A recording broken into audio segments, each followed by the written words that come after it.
Chapter 101. Entering Hell Once More. Ridiculed by Zhao Yueru in such a way, the expressions on Shifeng's party members turned dark. Even if Blackie loved beautiful women, he was still unable to overlook such an action. How could a great beauty like her have such a poisonous mouth?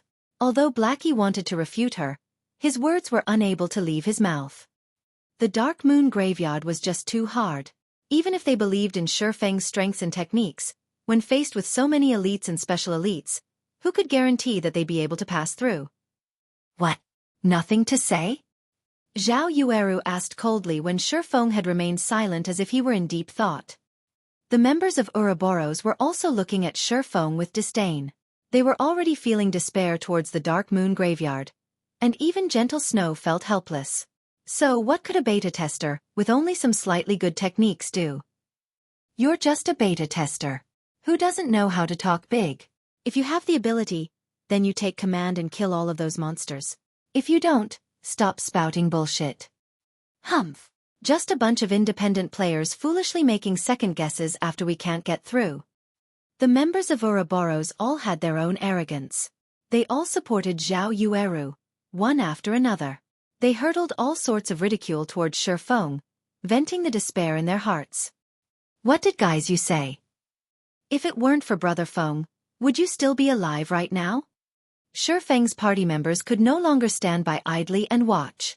Every one of them revealed expressions of anger, intentions of starting a fight surfacing. If it weren't for Shifeng's warning, both of the team's MTs would have died. Without the MTs to act as meat shields, the players behind would have definitely died, and it would be lucky if even a few survived. Just as both sides were about to start a dispute, a deep muffled voice came from the team, disrupting everyone's argument. Every one of the team members was dumbstruck, thinking they had misheard. After observing the surrounding area and those monsters, I've thought of a way to get through the fog. I wonder if Miss Snow would be willing to let me take command? Shifeng faintly smiled as he looked at Gentle Snow.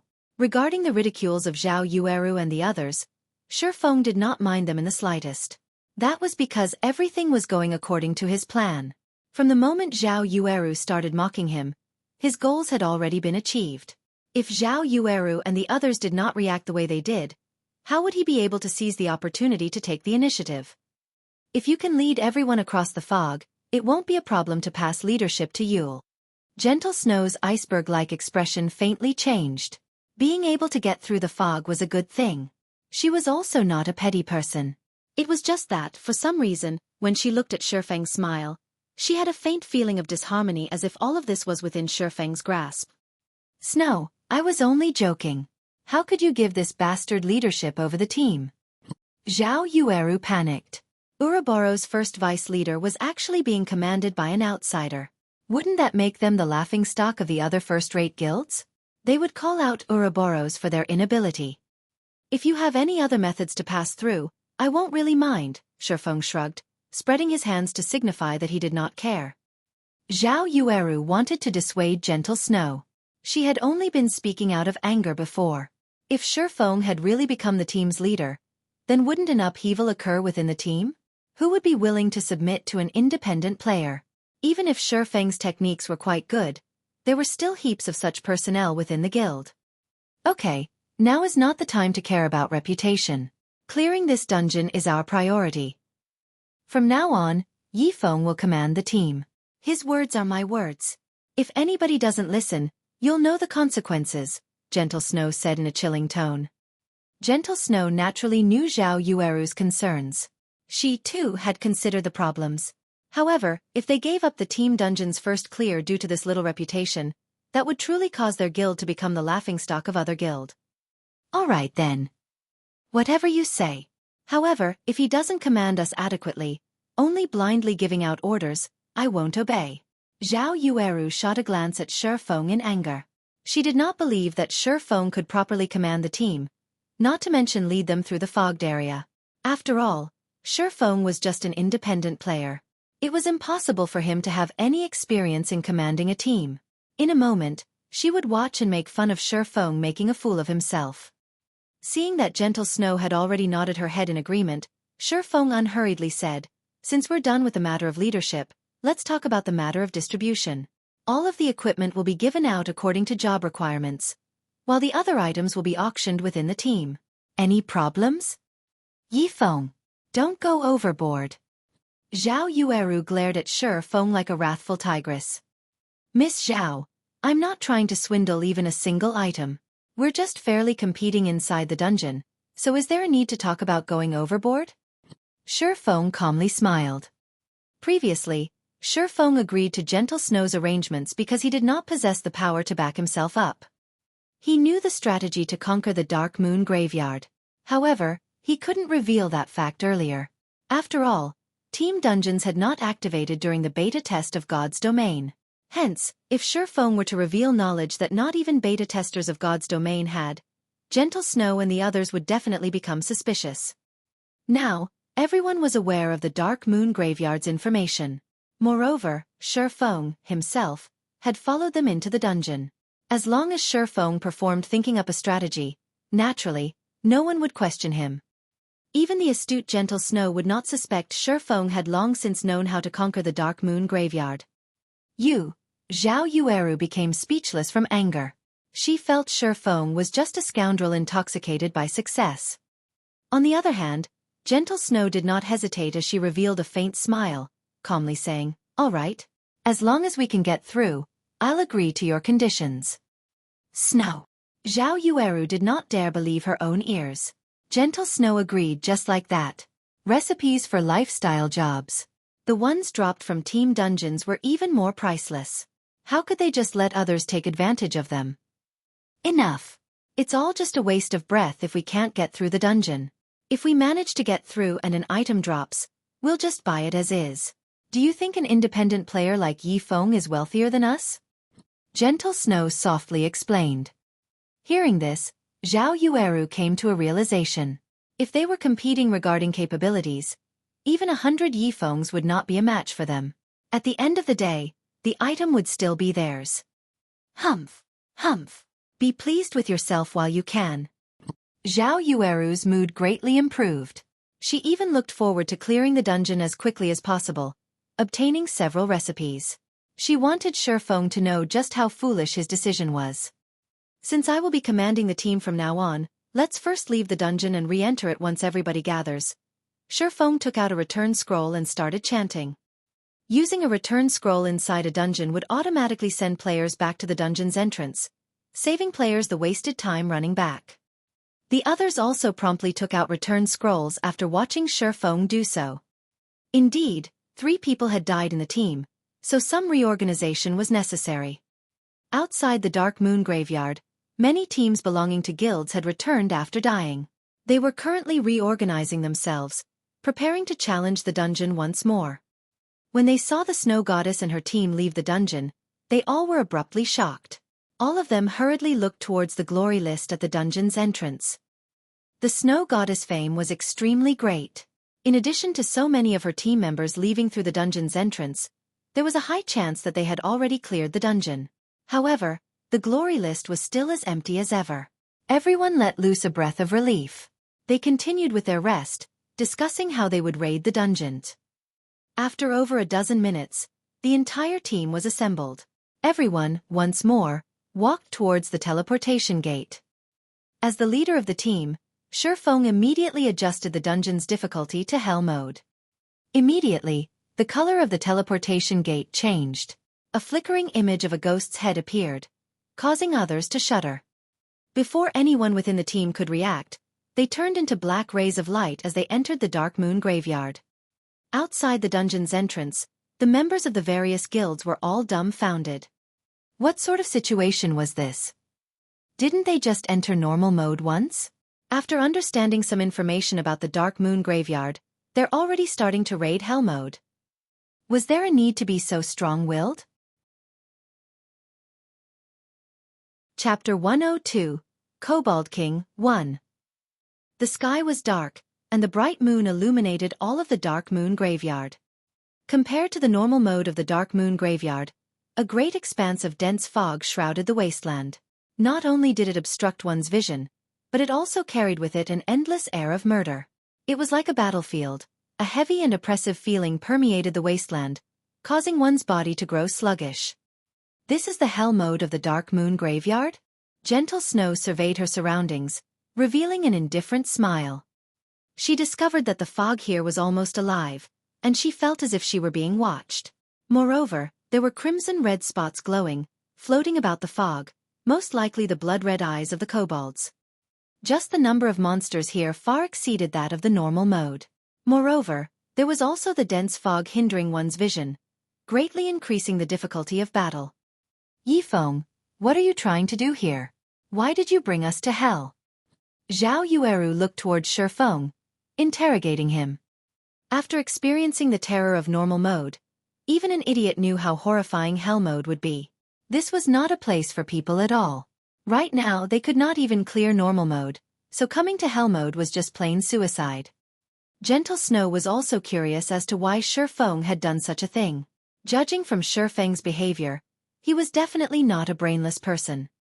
Even Xueqi's own party members were extremely curious. They had clearly agreed on entering the normal mode, yet, why had they entered hell mode? I'm the team leader now. My words are final. Since I've chosen hell mode, I obviously have my own reasons. You may leave if you have any opinions about it. I won't be stopping you, Xueqi said with a smile. What comes around goes around. Previously, he had only humbly submitted to Zhao Yueru because he could not reveal his hand. Now that they were in his territory, naturally, he would no longer act with modesty.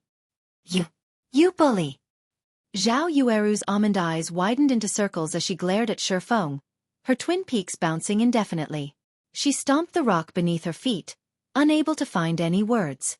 She gritted her teeth, immediately turning her head away and no longer looking at Xueqi. This scoundrel actually went so far as to use her previous words to spite her, possessing not even a hint of a gentleman. When all of this was over, she would properly put Xueqi in his place. Originally, Blackwing intended to mediate between the two. However, when he saw Zhao Yueru's sudden silence, not speaking even a word, he secretly raised his thumb at Xueqi. As expected of Brother Feng, he even dared meet a great beauty head-on. If he were standing in Xueqi's position, he would not have been able to do such a thing. Yifeng, do you really have the confidence to clear hell mode? You should know that, although the difficulty is only different by 2 levels on the surface, in reality it is 10 or more times harder. The requirement of equipment, cooperation, and leadership also increases by several levels. I don't want my team members to die a meaningless death, Gentle Snow softly asked. Although the death penalty inside team dungeons was much lower than the death penalty in party dungeons, it was still a 5% experience loss. Moreover, hell mode was different than the other difficulties. The loss of experience in hell mode after a single death was 10%. Without a success rate of 70% or above, most players were unwilling to dive into the hell mode of a dungeon. There should be no problems. However, we still have to try before we can know the results. Xueqi did not reveal his full opinion. Based on the team's current composition and equipment, Xueqi was extremely confident of clearing the hell mode of the Dark Moon Graveyard. Otherwise, he wouldn't have chosen hell mode in the first place. In Xueqi's previous life, only after going through countless team wipes and experience accumulation, he figured out several methods of passing through the hell mode of the Dark Moon Graveyard.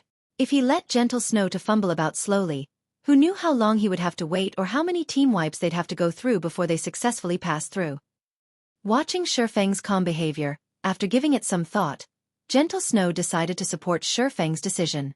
It was a good chance for her to observe the extent of Xueqi's capabilities. If he performed well, it would be beneficial to invite him to join the god-slaying army. Gentle Snow nodded. At this time, even if the others were still unwilling, they had no choice but to listen to Xueqi's commands. However, it was not because they believed in Xueqi. Rather, they believed in Gentle Snow's decision. After which, Xueqi started assigning responsibilities. Overall, his arrangements were mostly similar to Gentle Snow's. The difference was that he placed 3 elementalists in the dagger party and disbanded the scout party to place their members in the protection party instead, protecting the healers. After entering the fog, both MTs are to activate your life-saving skills and rush after me without stopping. However, pay attention to dodge attacks. Everyone in the back must also follow, and remember, no matter what happens, never stop moving your feet. Healers only need to use instant cast skills to heal the 2 MTs. Everyone else should use your own recovery potions, Xueqi explained. If all of you understand, then everyone should use a speed scroll now. Everyone grew suspicious after hearing Xueqi. What was he trying to do? Turn them into kamikazes. He even wanted them to use speed scrolls. Was he complaining that they wouldn't die quick enough? Moreover, they could only earn so much money from a trip into the dungeon. There were 20 players in the entire team, which meant they would be expending 20 speed scrolls. Just how much money was that? Alright, everyone just use your speed scrolls. Noticing the unwillingness in everyone's eyes, Gentle Snow could only helplessly support the command. Everyone was helpless. Speed scrolls were very expensive, and each of them had only prepared 2. However, before they even started killing monsters, they were already required to use one of them. This was just too extravagant. However, such a decision did not alarm Xueqi's party members. Speed scrolls had long since become a necessity for them to grind elite monsters, so they each had 6 or 7 on their person. After everyone used a speed scroll, they followed Xueqi towards the entrance of the maze area. Follow closely. I won't concern myself if you fall behind, Xueqi reminded in the team chat. Having Xueqi tell them in such a way, everyone became nervous. If they fell behind, needless to say, only death waited for them. Run! After seeing everybody ready, Xueqi activated his title, Might of 1,000, greatly increasing everyone's attributes. As a result, their running speed also increased. Before shock took hold of anyone over their increased attributes, Xueqi started running. Every one of them tightly chased after him, disappearing into the fog. Within, the fog massively limited everyone's vision. They could only barely make out an area of 5 yards. After running for some time, Xueqi suddenly said, MTs, use your life-saving skills. Healers, heal. Hearing Xueqi's commands, the 2 MTs started activating their life-saving skills. The healers also started using their healing skills on the 2 MTs. Following which, black rays appeared, fired out from the fog. The black rays struck the 2 MTs, dealing a horrifying amount of damage. Fortunately, the healers constantly replenished their HPs to make up for the damage they received. In addition, the 2 MTs had high movement speeds, reducing the chances of the black rays striking them. With the 2 MTs taking the full brunt of the damage, the other team members behind had nothing to worry about. In such a way, everyone ran after Xueqi for a full 10 minutes, making twists and turns every so often. In between, they all used another speed scroll. If the healers were lacking mana, they would drink mana recovery potions. Such a situation worried the members of Ouroboros greatly. How was this still a dungeon raid? They were just throwing money away. Moreover, everyone clearly felt the countless monsters closely chasing after them. The monsters constantly bellowed, and as long as they halted their steps, those monsters would definitely kill them. Fortunately, this place was just like a maze. There were plenty of paths available for them. Moreover, the paths were relatively narrow, resulting in a situation where the monsters hindered each other's advance. As a result, it would not be easy for the monsters to catch up to the team. Turn left ahead and enter the small path. After everyone has entered, both MTs block the entrance of the path and use your life-saving skills. Healers, spam your heals on them. Blackie, prepare to use Hellflame. When the MTs are unable to hold on, the 3 elementalists should use Frozen Nova to block the monsters. If the MTs die, all melees are to stand forward and block the way, but none of you are allowed to attack. Xueqi immediately shouted in the team's chat as he looked towards the small path a short distance away. Following which, everyone quickly poured into the narrow pathway. Both the MTs just happened to block the entire entrance of this path successfully. When both MTs were in position, they received powerful attacks, one after another, constantly pushing them backward. Damage appeared above their heads endlessly. Just as the 2 of them were about to be sent flying from the barrage of attacks, Xueqi placed both his hands on their backs, bracing against them. The 2 MTs felt like they leaned against a wall, their bodies unable to retreat any further. Blackie, hurry up! Elementalists, prepare your Frozen Novas. Xueqi hurriedly commanded. I'm ready. Blackie chanted the final incantation. MTs, retreat. Elementalists, cast Frozen Nova. Xueqi yelled. following which, a frozen nova spread out to encompass all the monsters, freezing them and stopping their movements.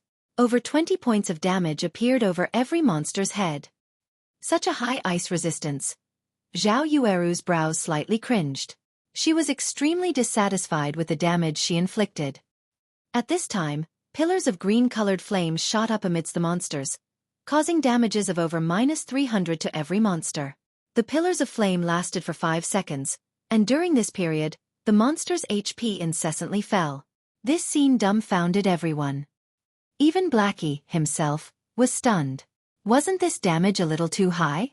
After all, these monsters were all elites and special elites. Being able to cause damages of over -100 was fortunate. However, what Blackwing did not know was that the kobolds in the Dark Moon Graveyard lived in this cold and dark environment for many years now. They loved the cold but were afraid of fire. Hence, the damage from fire-attributed magic would be multiplied by several folds. It was especially true for the kobold zombies, as they feared fire the most. After Hellflame ended, the two MTs stepped forward once more to block the monsters. Due to the road being narrow, only 2 or 3 monsters could attack at a single time. If it was the large-sized kobold zombies, just one of them was enough to fill the entire path. Moreover, the kobold zombies were unable to display their might in such a narrow space. At most 1 or 2 claw attacks would land on the MTs, and even then, the MTs were sharing the burden with each other. As a result, the kobold zombies became utterly harmless. After more than 10 minutes passed, Blackwing's hell flame annihilated the kobolds that rushed towards the team. Everyone's experience greatly increased as a result, and there was even a pile of dropped items. The members of Ouroboros were astonished. Although Blackwing's magic surprised them, Xueqi's strategy thoroughly stunned them. He was actually able to think up such a strategy and discover such a location. His mind and perception were truly great. Members of Ouroboros had always revered the strong. As a result, every one of them now felt embarrassed over their previous slandering of Xueqi. Even Xueqi was rendered speechless after witnessing Xueqi's leadership. However, she still felt hatred for Xueqi inside her heart. She silently lamented over the stupidity of these monsters. As expected, he does possess real skill. It is no wonder he rose to level 6 so quickly. Gentle Snow started her re-evaluation of Xueqi's strength. She did not imagine that he would be capable to this degree. Not only did he possess a title that could raise the entire team's attributes, but he also had such a frightening perception. Xueqi's performance far exceeded her expectations. If her team had such personnel in the future, they would have a much easier time conquering dungeons. A total of 28 pieces of equipment dropped.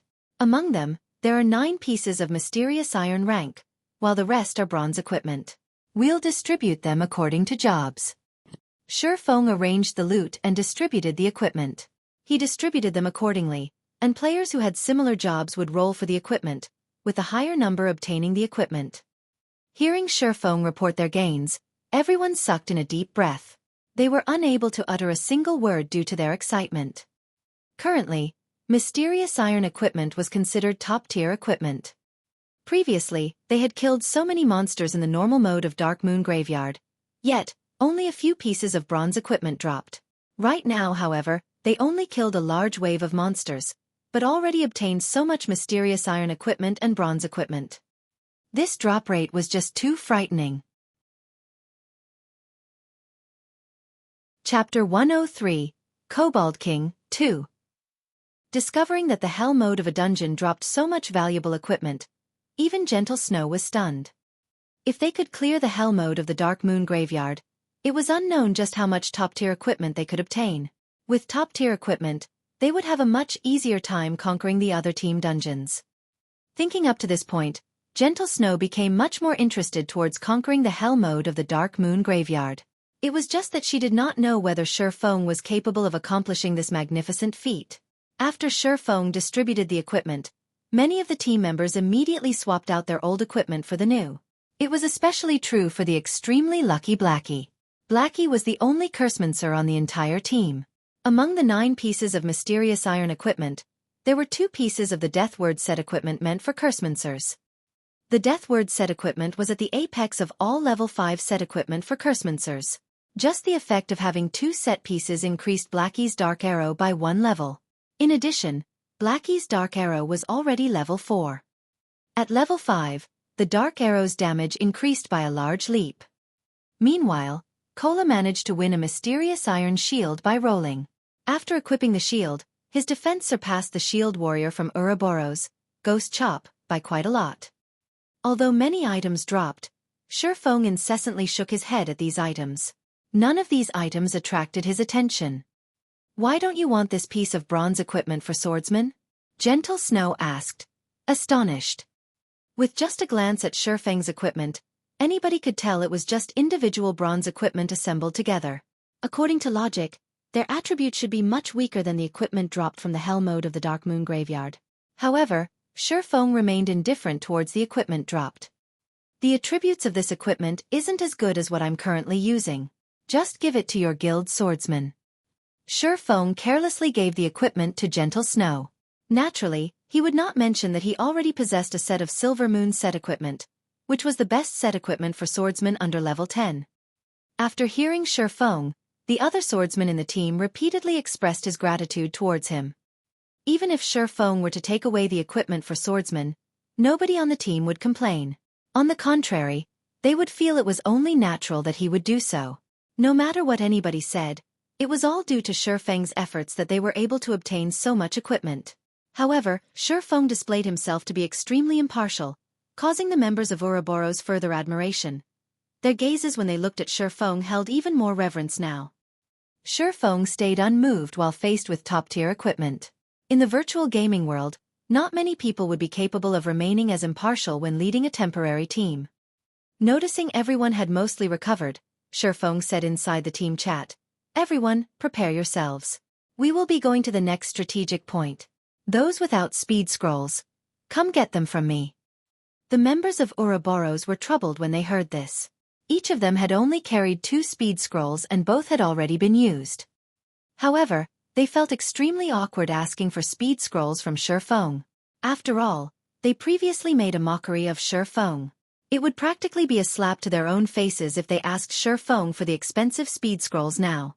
However, if they remained stubborn, they would only embarrass themselves when they died later on. "Can I buy some speed scrolls from you? I didn't have them prepare enough speed scrolls previously. We would feel extremely ashamed if you were to just give them to us for free." Gentle Snow naturally knew of her teammates' embarrassment. Without having a better option, she chose to take the initiative. All right. Since Gentle Snow already asked, Xueqi would not refuse. After all, his money didn't grow on trees, either. Fortunately, Xueqi was prepared for such a situation, purchasing plenty of speed scrolls. He provided each team member of Ouroboros with 3 speed scrolls. However, when the members of Ouroboros were trading the speed scrolls with Xueqi, they all had their heads lowered in embarrassment. They felt deeply ashamed in their hearts. Some of them also thanked Xueqi directly, leaving Xueqi at a loss. "Dirty bastard. This lady is a magnanimous person. Seeing that you've performed well, I've decided to forgive you. Give me the scroll then." Zhao Yueru walked towards Xueqi, her head raised and her arms hugging her bosom. The crimson-red robe she wore revealed a deep cleavage, and a bashful tinge of red appeared on her delicate face as she spoke. Xueqi naturally understood that it was a difficult feat for the incomparably prideful flame witch from his previous life to carry out such an action. If other players were to see her behaving as such right now, most likely, their jaws would have fallen to the ground from shock by now. Not only was Zhao Yueru currently displaying frailty, but she also apologized to Xueqi.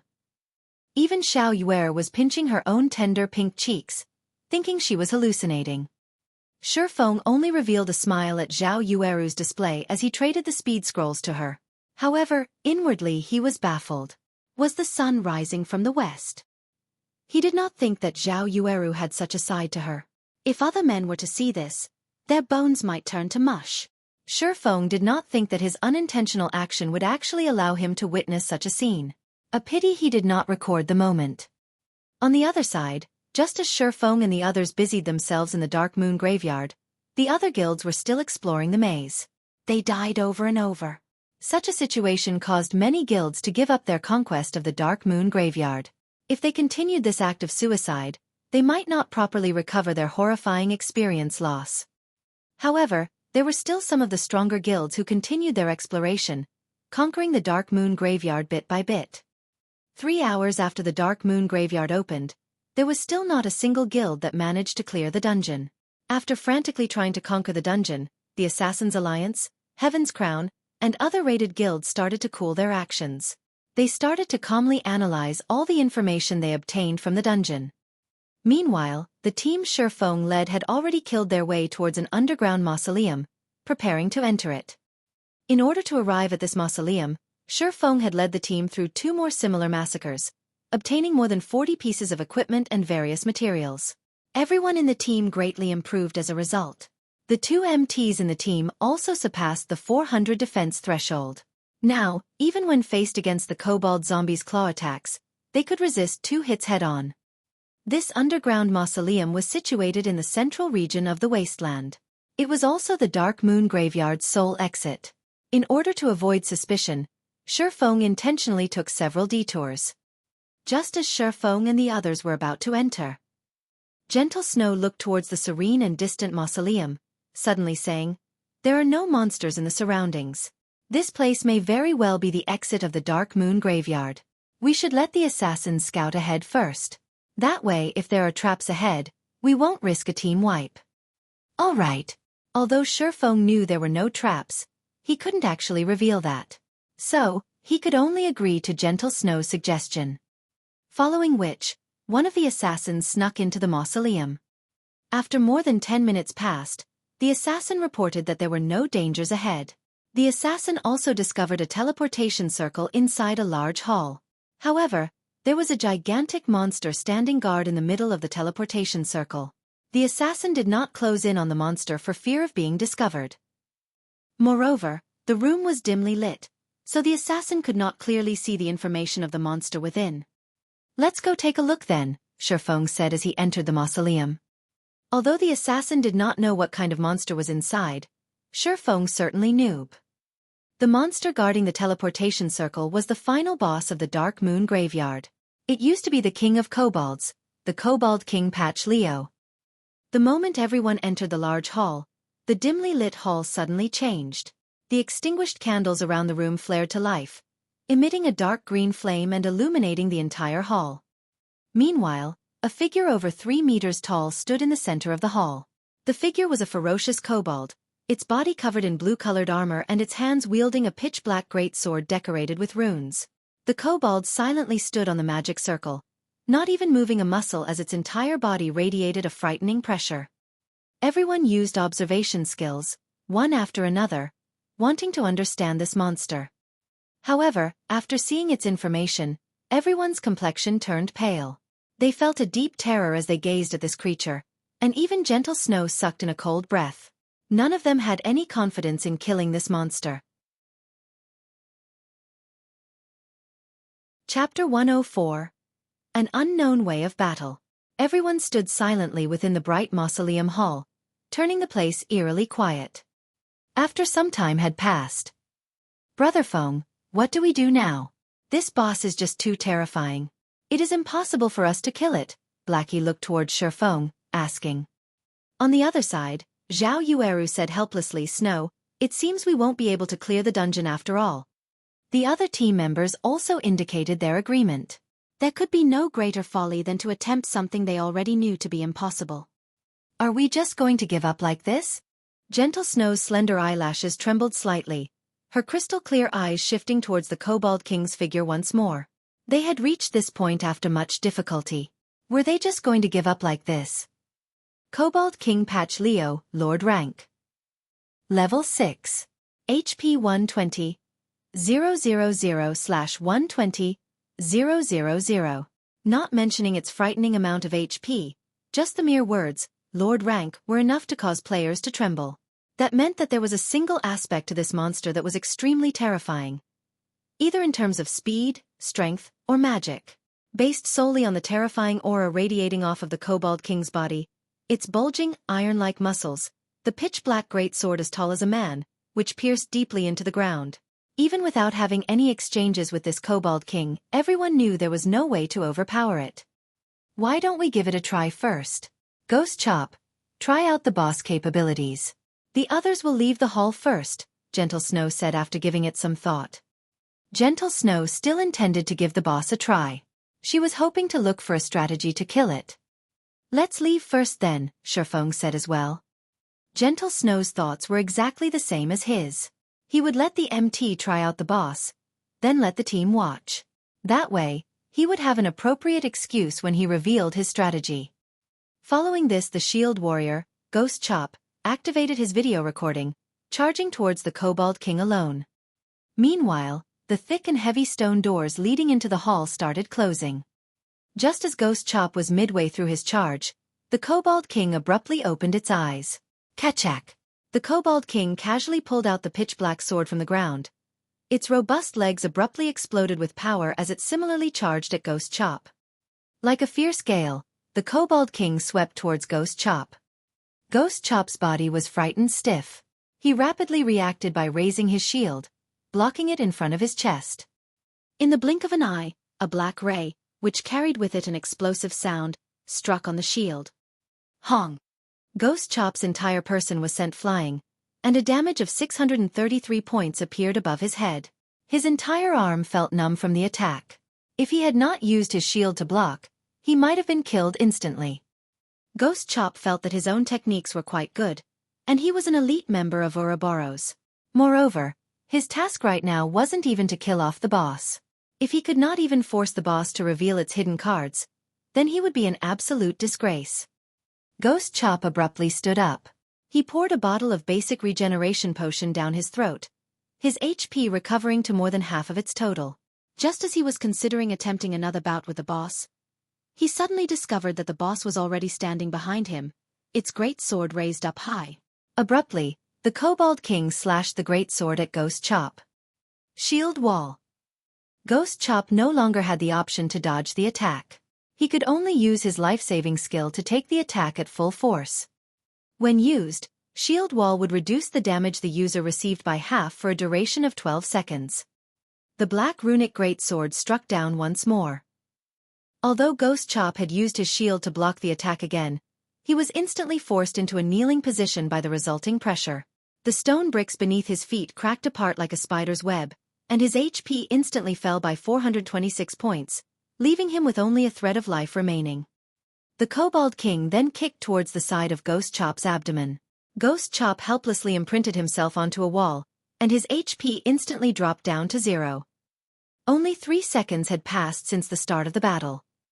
Just like that, an MT that was equipped with top-tier equipment was dead. So much so that, even before the stone doors had closed shut, they had opened once more. Everyone looked at Ghost Chop, who was planted into a wall, shocked. What was this situation? The door had just closed before opening again, and their MT was already dead. Revive Ghost Chop, Gentle Snow said with a gloomy expression. Ghost Chop being killed so quickly was a clear indicator of how strong this boss was. After Ghost Chop was revived, a somber expression hung on his face. He unwillingly shared with everyone the recording he made, allowing them all to analyze the boss' strength. Strong. Zhao Yueru could not help but say in shock, this general speed and reaction speed, this strength, and also the constantly varying attack patterns. Is this really an NPC?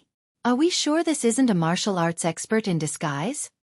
Before even witnessing the boss in battle, everyone could already feel how powerful it was.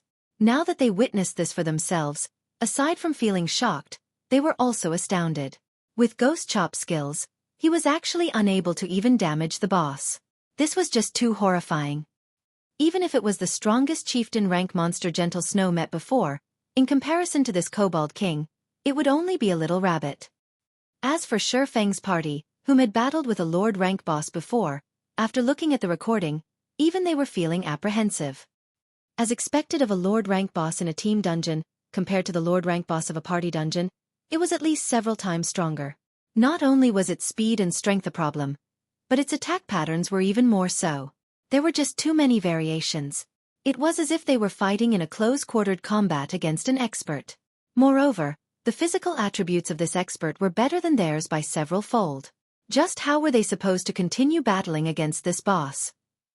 Even if their brother Feng was very powerful, he might not be able to last long against this boss.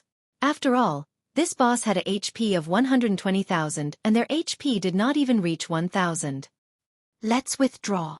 After considering for a good while and thinking up of all sorts of simulations, Gentle Snow still came to the conclusion that they would be team-wiped. She was not prepared to waste time here, and rather prepared to raid the normal mode of the Dark Moon Graveyard. The boss in the normal mode should be a chieftain rank boss, which should be much weaker. According to their current equipment, they would at least have a 20 to 30% chance of killing the boss. Everyone else could only give up after hearing Gentle Snow say this, so all of them took out return scrolls. At this moment, Xueqi suddenly said in the team chat, after looking at the Kobold King's attack patterns, if Miss Snow, the two MTs, and myself were to implement a rotation battle, we should have somewhat of a chance at succeeding. I wonder if Miss Snow still wishes to raid this boss? Although Xueqi's voice was soft, it was as if a light in the darkness appeared, brightening everyone's spirits. Brother Feng, are we really going to fight it? Blackie looked at the Kobold King, swallowing down a mouthful of saliva. Even at such a distance away from it, Blackie could still feel his legs trembling. If he were to close in on it a little more, he might already be on the ground, kneeling. In fact, it wasn't just Blackie who was impacted by the Kobold King's imposing aura. The other team members did not fare any better than Blackie. They instinctively acknowledged that they could not beat it, wanting to run away from it. You have a plan? Shock flashed past Zhao Yueru's eyes as she looked at Xueqi, asking. This was a lord inside a team dungeon. Its HP was several times higher than the lords in the wild. Its attack power and attack patterns, as well, were despairingly powerful. Zhao Yueru did not think that Xueqi would have a method to raid it. Xueqi shrugged his shoulders, looking at the Kobold King as he said, my confidence at succeeding isn't high. However, we can still give it a try. Isn't it just a 10% experience loss? Killing all the way here, the experience we obtained has far exceeded just 10%. Even if we died, we have already obtained a lot of equipment. Don't tell me that you guys are so willing to just give up? Gentle Snow was slightly shocked. She did not think that Xueqi could bring her so many surprises. Even if they could not raid the boss this time, she would definitely pull Xueqi into Ouroboros. What are the chances for success? Gentle Snow asked, her iceberg-like expression finally revealing a warm smile. 20%. Xueqi had already made the most conservative estimation. In reality, he had estimated their success rate to be at 50%. However, he was worried that if he were to say it out loud it would be bad. He might attract suspicion. What? You said 20%. Zhao Yueru rolled her eyes at Xueqi. With such a low success rate, who would dare take the challenge? All right, let's hear your plan then. We will be supporting you fully, Gentle Snow interrupted Zhao Yueru, saying softly. Gentle Snow herself had estimated their chances at getting rid of the Lord rank boss at 0%. As for a chieftain rank boss, she had estimated the success rate to be at 20 to 30% chance. Judging from Xueqi's previous behavior, he did not seem like a person that exaggerated things. Since Xueqi had a similar certainty for success, wouldn't killing the Lord rank boss be much better? Moreover, she was extremely interested in the 4-man rotation battle Xueqi had mentioned. She did not know what kind of method of battle this was to actually let them have such a high chance of success against the Lord rank Kobold King. Chapter 105. Ashblade 1. Although the members of Ouroboros admired Xueqi, they still felt that it was impossible for them to raid this boss. What would happen if they were wiped out? However, Gentle Snow had already nodded her head in agreement. That meant she was also willing to take on this risk. Even if everyone were to lose 10% of their experience and some skill proficiency, losing to the other guilds in terms of levels by little, she would shoulder all the responsibility. Although 10% of experience seemed like a small amount when a player had reached level 6, raising their experience by 10% would require at least 2 to 3 hours worth of effort. If the team was wiped out as a result of Gentle Snow's decision, the losses the team suffered would not be small. It was obvious just how much trust she placed in Xueqi. The members of Ouroboros looked at each other, feeling that they were all too timid. After playing virtual reality games for so long, they had all turned toward stability. They thought that, in order to raise their standings in the guild, the less deaths they had, the better. Yet, unknowingly, they had forgotten one of the most important points when playing a virtual reality game. The thrill of adventure. That was the reason why most people played virtual reality games. They had already gained a bountiful harvest from the dungeon. Just like what Xueqi had said, it wouldn't really matter, even if they died. Leader, we'll do as you say then. Whatever you want me to do, I guarantee that I'll do it, the shield warrior, Ghost Chop, looked towards Xueqi, clapping his chest as he said so. Leader, say it. Right, say it. The members of Ouroboros all looked towards Xueqi. They had thought it through already. If they were going to make a loss, so be it. However, on the off chance that they did succeed, endless glory would await them. Since everyone has agreed, I'll tell you my strategy. After we start the raid, only me, Miss Snow, and the two MTs will battle with the Kobold King. The other melee jobs are to all stay at a distance. Berserkers, listen to my command to use charge. Assassins, after giving the boss a bleeding effect, immediately distance yourselves and use bows to attack. The other ranged jobs should just dish out as much damage as you can. However, pay attention to maintain a distance of 25 yards or above from the boss. The two clerics and druids should focus on healing the MTs, while the oracles will heal Miss Snow and I. Xueqi started explaining his strategy, giving Gentle Snow and the others detailed explanation on the method of rotation battle. The rotation battle method was a technique that allowed the weak to win against the strong. It was a technique specifically meant for dealing with bosses. In Xueqi's previous life, this method of battle was gradually discovered by some experts a month after God's domain's opening. These experts then carried out the technique in an actual battle against the boss of a dungeon. Unexpectedly, the technique yielded remarkable results.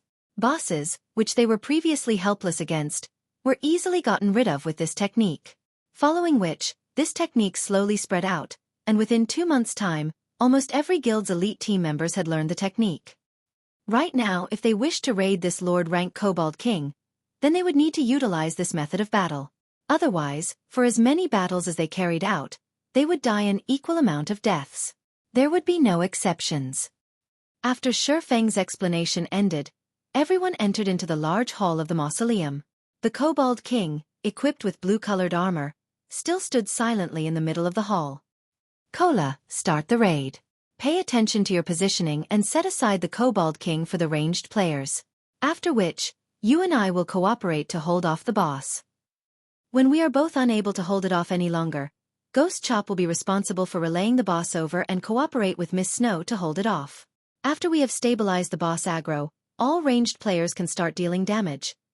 Xueqi unsheathed his pair of swords, giving out instructions one after the other in a methodical manner. Leave it to me.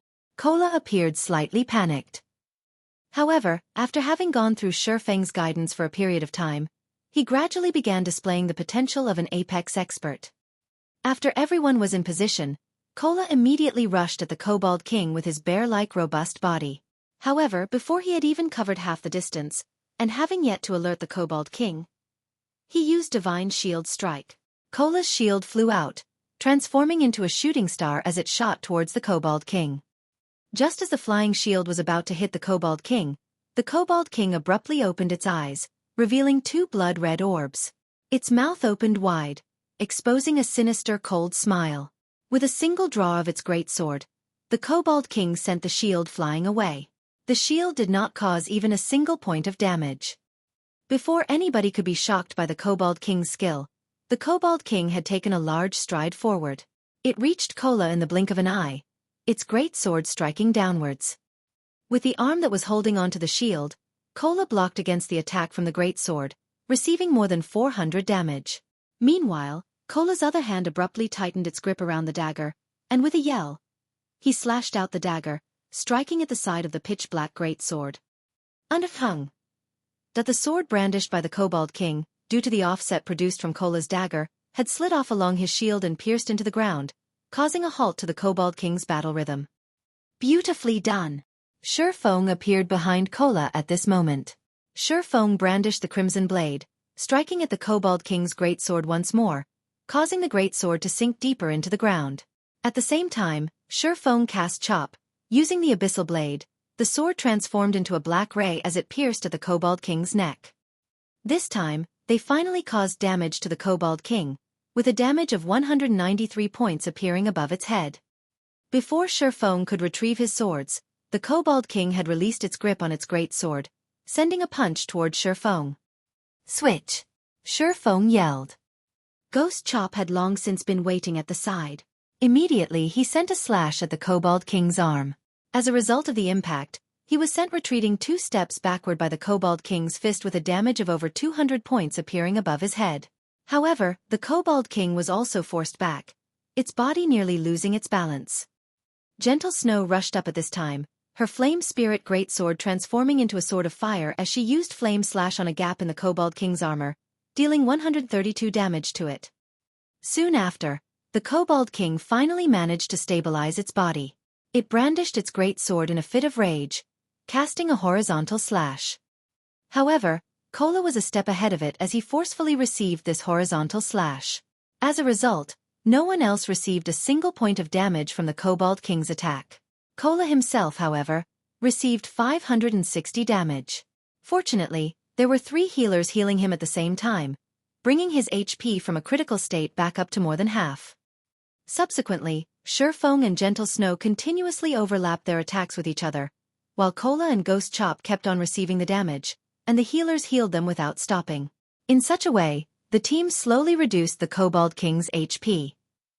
After coordinating their attacks for several rounds, Gentle Snow was extremely astonished. She did not think there was such a way to fight against a boss. She really did not know just how Xueqi had managed to think up such a technique. However, what shocked everyone even more was the damage caused by Xueqi. The damage he caused left everyone practically dumbstruck. A single Thundering Flash was able to cause almost 700 total damage. Earth Splitter caused over 400 damage, while his normal attacks each caused over 100 damage. Compared to that, Gentle Snow, who was equipped with a suit of mysterious iron set equipment and a secret silver greatsword, had only managed to deal around 240 damage, even after using her most powerful skill. Seeing such a scene, everyone began to wonder, between Xueqi and Gentle Snow, just who was actually the berserker here. However, no one knew that Xueqi wielded a magic weapon in his hands. In addition to the Silver Moon set equipment and his damaging skills, which were at level 4 to level 5, the damage he could cause would naturally be exaggerated.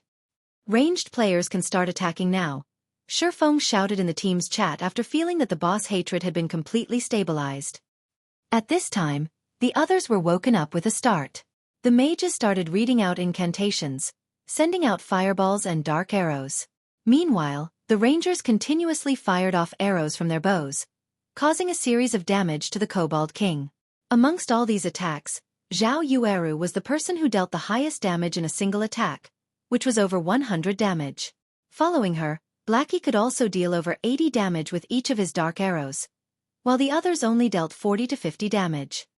Under Xueqi's instructions and the constant combination attacks, the Kobold King became helpless. The Kobold King was forced to retreat, step after step, until its HP continuously decreased without pausing. From start to finish, it was constantly forced into a passive state, unable to display its true potential. After being continuously attacked for over 10 minutes, the Kobold King's HP had been reduced down to 30%. Reaching the boundary of entering a berserk state, the Kobold King's body started increasing its size, and its muscles inflated. After it goes berserk, we won't be able to hold on for long. Ranged players stop all your attacks, and MTs prepare to activate your life-saving skills to escape. Remember to pull the boss aggro before running. Everyone else should distance yourselves from the boss. The other warriors, wait for my command to use charge. Mages who have restriction skills should all get ready. Seeing that the Kobold King was starting to go berserk, Xueqi loudly reminded. Immediately, he too distanced himself from the Kobold King. A Lord-rank boss berserk was no small matter. If it was not properly dealt with, then the result would be a team wipe. Now their chances of successfully killing the Kobold King depended on whether the 2 MTs were able to survive. Chapter 106, Ashblade 2. Ayo, ayo, ayo. The Kobold King let out an angry roar. Multiple shockwaves rolled out and struck the team, causing 60 to 70 damage to everyone with each consecutive wave. Moreover, the mages in the team were constantly forced to retreat backward by each shockwave, having no choice but to lean against a wall. Lowly ants! You dare taint this sacred ground with your presence. Receive the punishment of death. The Kobold King's enlarged foot abruptly stomped down, causing the stone ground in a 5-yard radius to crack, and sending debris flying into the air. After seeing this destructive power, the two MTs could not help but have a cold sweat seep down their backs. Fortunately, they had retreated a step earlier. Otherwise, the consequences of receiving that stomp would have been unimaginable. Just as the both of them were still celebrating, the Kobold King tightly gripped onto its great sword with both its hands. Without warning, it abruptly slashed the great sword at the two MTs from a distance. A black streak of sword aura sliced through the air, striking across the bodies of the two players, and causing more than 600 damage to each of them. A sword aura area attack. Gentle Snow wrinkled her brows. She did not think that, after the Kobold King's HP decreased to 30%, it would actually switch to attacking from a range. Moreover, the damage it dealt was still so high that even after both MTs had activated their life-saving skills, reducing the damage they took by 50%. The difficulty of raiding the Kobold King had suddenly increased by many folds. If the chieftain-rank Kobold King could carry out a similar feat, then it would be quite fortunate if her previous estimates could have even a 10% success rate. All healers heal the two MTs. The other ranged players, distance yourselves from the two MTs. Pay attention to your positioning. Absolutely do not let yourselves come into range of the boss. The other warriors, prepare to use charge to restrict the boss, Xueqi immediately commanded. Before Xueqi could finish his words, the Kobold King took action. It stepped out from the debris and abruptly rushed towards the Guardian Knight, Kola, who first held its aggro. The Kobold King reached Kola in an instant. The Kobold King swung down its raised sword, the sword bringing along a fierce gale as it descended. Meanwhile, Kola, who had suffered over 600 damage from the previous attack, did not possess even half of his total HP. If he received this attack right now, he would die with 100% certainty. Following the descent of the great sword, a loud boom resounded, and a fierce gale enveloped the entire hall. Why am I still alive? Kola peeped open his eyes and discovered that his surroundings had not turned pitch black. Instead, he saw a familiar back standing in front of him. He immediately shouted in surprise, "Brother Feng! Run quickly!" Although Xueqi had parried the attack with both his swords, the Kobold King was already prepared to swing out its sword a second time. Unable to use parry any longer, Xueqi was left with no choice but to use out one of his life-saving skills, Defensive Blade. Kola dared not stay any longer, hurriedly running away. Meanwhile, the healing spells from the 4 healers only now landed upon Kola's body, recovering him back to his full HP. After running away for about 2 yards, Kola turned his head to the sound of stone bricks exploding in his ears and saw clouds of dust rising into the air. Following which, Xueqi ran out from the dust cloud, not daring to stay even half a second longer. After all, the Berserk Kobold King possessed the capability of instant killing him. Just after Xueqi ran out of the dust cloud, the Kobold King was already hot on his heels. However, its target was not Xueqi, but the escaping Kola. Use charge to block it. Xueqi naturally would not let the Kobold King have its way. Immediately after Xueqi commanded, the 3 spectating berserkers started using charge in succession. The first charge only caused the Kobold King to pause slightly. Following it, the second charge caused it to retreat by a single step, while the third charge made it retreat by 2 steps. Although the Kobold King did not enter a fainted state, it was sufficient just by having the knockback effect. After they finished using charge, the berserkers immediately got out of the way. However, one of them was a tad bit slower, and the sword aura coming from the Kobold King's horizontal slash brushed past him. Instantly, the berserker's HP fell down to 0, his body falling flat on the ground. The shorter the distance, the greater the damage the Kobold King's sword aura attack caused. Within a distance of just 2 to 3 yards, a single strike could instant kill a full HP MT, not to mention a berserker whose HP was inferior to an MT's. However, the berserker's death was still a worthwhile sacrifice. At the very least, the felled berserker had managed to earn the team some time, allowing the 2 MTs to have a better chance of survival. The mages had also started using restriction skills to restrict the boss, allowing the 2 MTs to be more scared than hurt. Amongst the skills that best restricted the Kobold King was Blackie's Evil Whip, The Kobold King had wasted quite some time in order to escape from those thorns. The frozen nova from the other mages had all failed to induce a frozen effect on the Kobold King.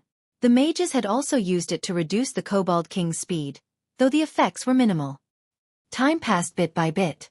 Although Cola and Ghost Chop were chased all over the place by the Kobold King, fortunately, both of them were still able to stay alive. Finally, the Kobold King's berserk ended, returning it to its original state. However, its HP recovery speed had increased considerably when it went berserk.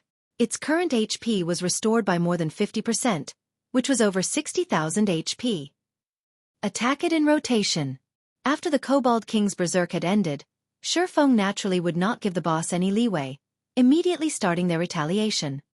With the four of them attacking in rotation, the Kobold King was once more placed in a disadvantageous position. Furthermore, the four of them were becoming more practiced with carrying out joint attacks. After a few minutes, the Kobold King's HP had fallen to 20%. This time, the Kobold King did not go berserk. Instead, it abandoned its great sword, pulling out two blood-red, one-handed long swords that had runes carved into them. It then began madly brandishing its swords. The Kobold King transformed into a tornado that engulfed everything, and anything that came into contact with its blades turned to ashes. This move was one of the Kobold King's ultimate, Blade Storm. All berserkers use charge, then immediately retreat. Mages, use all of your restricting skills, and pay attention to avoid the tornado.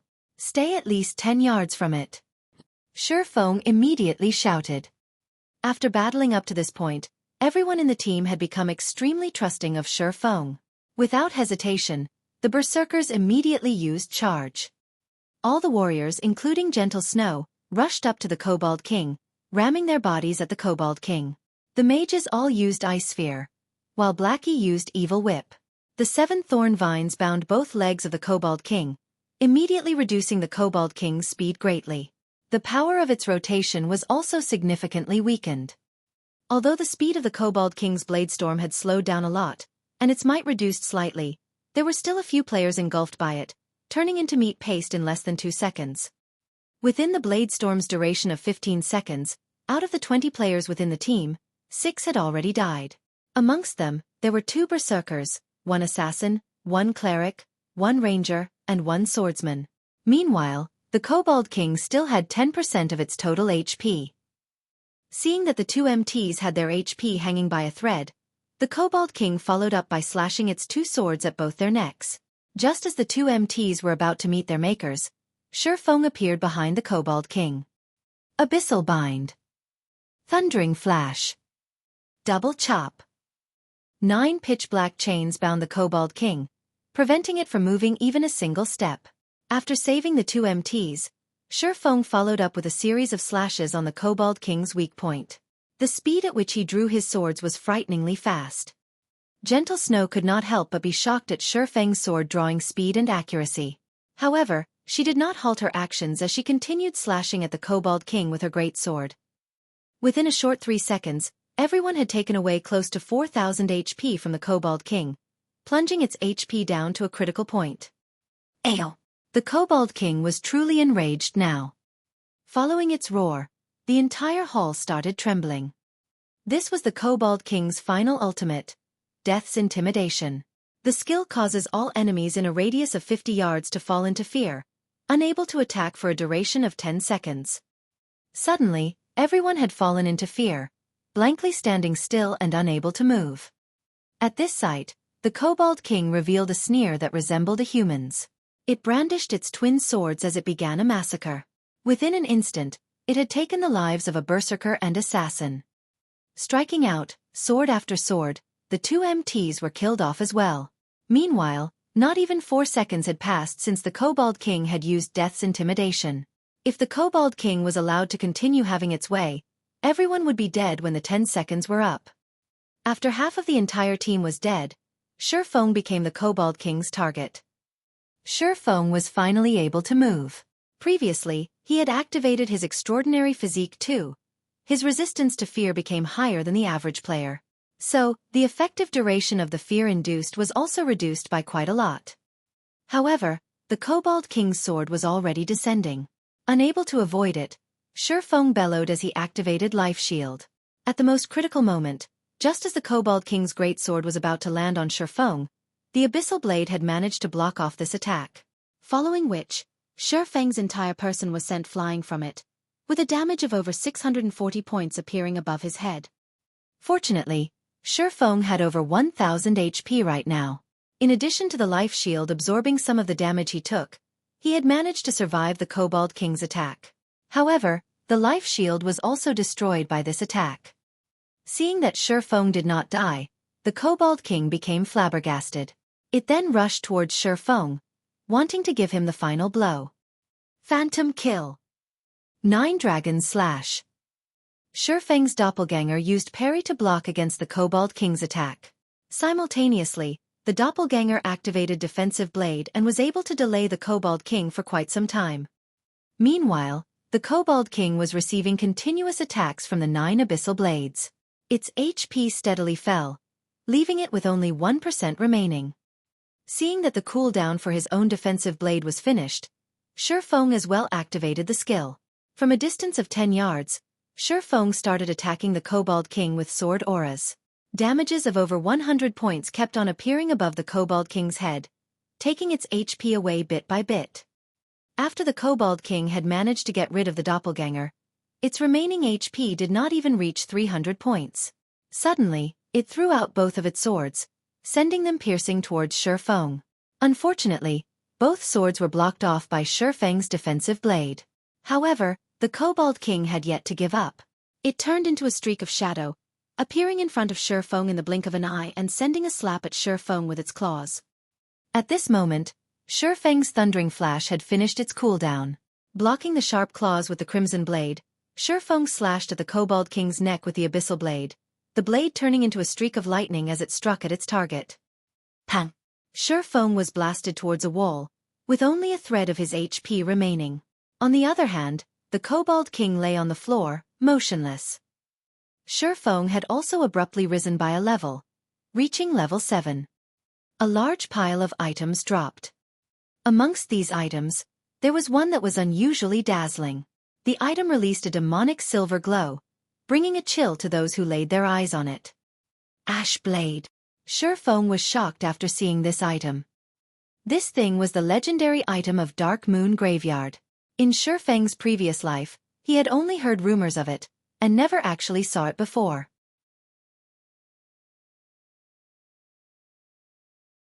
Chapter 107. Moment of Glory. After the Kobold King's death, everyone's fear was similarly dispelled. They all regained their freedom of movement. However, at that moment, there were only 6 members alive in the entire team. When everyone looked at the corpse of the Kobold King laying on the floor, they all had expressions of shock on their faces. Even Gentle Snow was baffled at this result. Logically speaking, they should not have been able to survive through the fear state.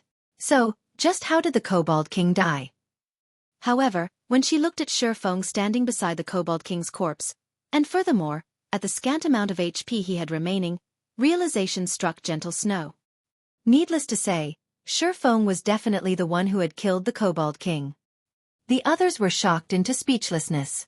In such a situation, just what method did Xueqi use that enabled him to kill the Kobold King? Brother Feng, you are too awesome. You killed the boss. Even under such a situation. You are literally my idol right now. Blackie excitedly said as he looked at Xueqi with worshipful eyes. The first clear of the hell mode of Dark Moon Valley. This was definitely a moment for excitement. This signified that they would be leaving their names on the glory list for all eternity. In the future, as long as there were players wanting to enter the Dark Moon Graveyard, their names would be on display for these players to behold and revere. At that time, they would become famous even if they didn't want to be. Alright, quickly revive the others. Xueqi, who was currently sitting on the ground, did not become too excited. He only pointed towards the members that had died. It was not nice to let them continue laying on the ground. At Xueqi's comment, Gentle Snow finally managed to recover from her shock. She looked towards the only surviving healer, Xueqi, and said, Yuer, quickly revive them. N. Xueqi nodded her head, starting to cast revival. Several minutes later, all the team members were finally resurrected. After Zhao Yueru was revived, she vacantly asked, "Yuer, was the team wiped out?" "Nope. We cleared it," Zhao Yuer faintly smiled. "Ah, as expected it was still a team wipe." Zhao Yueru shook her head, inwardly lamenting. If everyone present possessed a dispelling skill, then at the very least they would not end up being completely wiped out. To bear witness to a low HP Kobold King obtaining victory in the end. Zhao Yuer could not help but let out a laugh. If she did not personally witness the Kobold King dying, she too would not have believed it. Hence she loudly proclaimed, "Sister Yueru, the boss is already dead." "Impossible. None of us has a skill to dispel fear," Zhao Yueru said with confidence. "Even if we wait for the fear to end, the remaining members would not be able to get rid of the boss." "If you don't believe it, look over there. The Kobold King was killed off by Big Brother Yifeng in the end. You don't know just how dangerous of a situation Big Brother Yifeng was in at the time. He went all out in the last strike, intending to die together with the Kobold King. In the end, he barely survived with only 16 HP remaining." Zhao Yuer pointed towards the corpse of the Kobold King in the distance, admiration in her voice as she recounted Shifeng's feats. Zhao Yueru turned her head around. Sure enough, it was the corpse of the Kobold King. Zhao Yueru tilted her head, her beautiful eyes sizing up Shifeng's back. She discovered that Shifeng was truly a mysterious person. The way he had commanded the team before was as if a veteran general of many years commanding his team. Every line of command he gave out was extremely precise, and even the positioning of each member was clearly stated. Just how was he an independent player? Even a team leader of a guild who often went dungeon diving would not be able to replicate his feats. Shifeng was simply inconceivable. Now, Shifeng had even landed the final strike that defeated the Kobold King, his strength powerful to the degree of leaving others speechless. Observing capabilities, commanding capabilities, battle techniques. Shifeng was practically standing at the peak in all these aspects. Shifeng had broken every understanding she had of him. Truly an evil bastard. Zhao Yueru lightly bit down on her lips, her heart filled with displeasure as she looked at Shifeng. She felt that Shifeng was definitely toying with her. She could not help but wish that she could give Shifeng a few bites to relieve her anger. However, Zhao Yueru only had thoughts of doing so.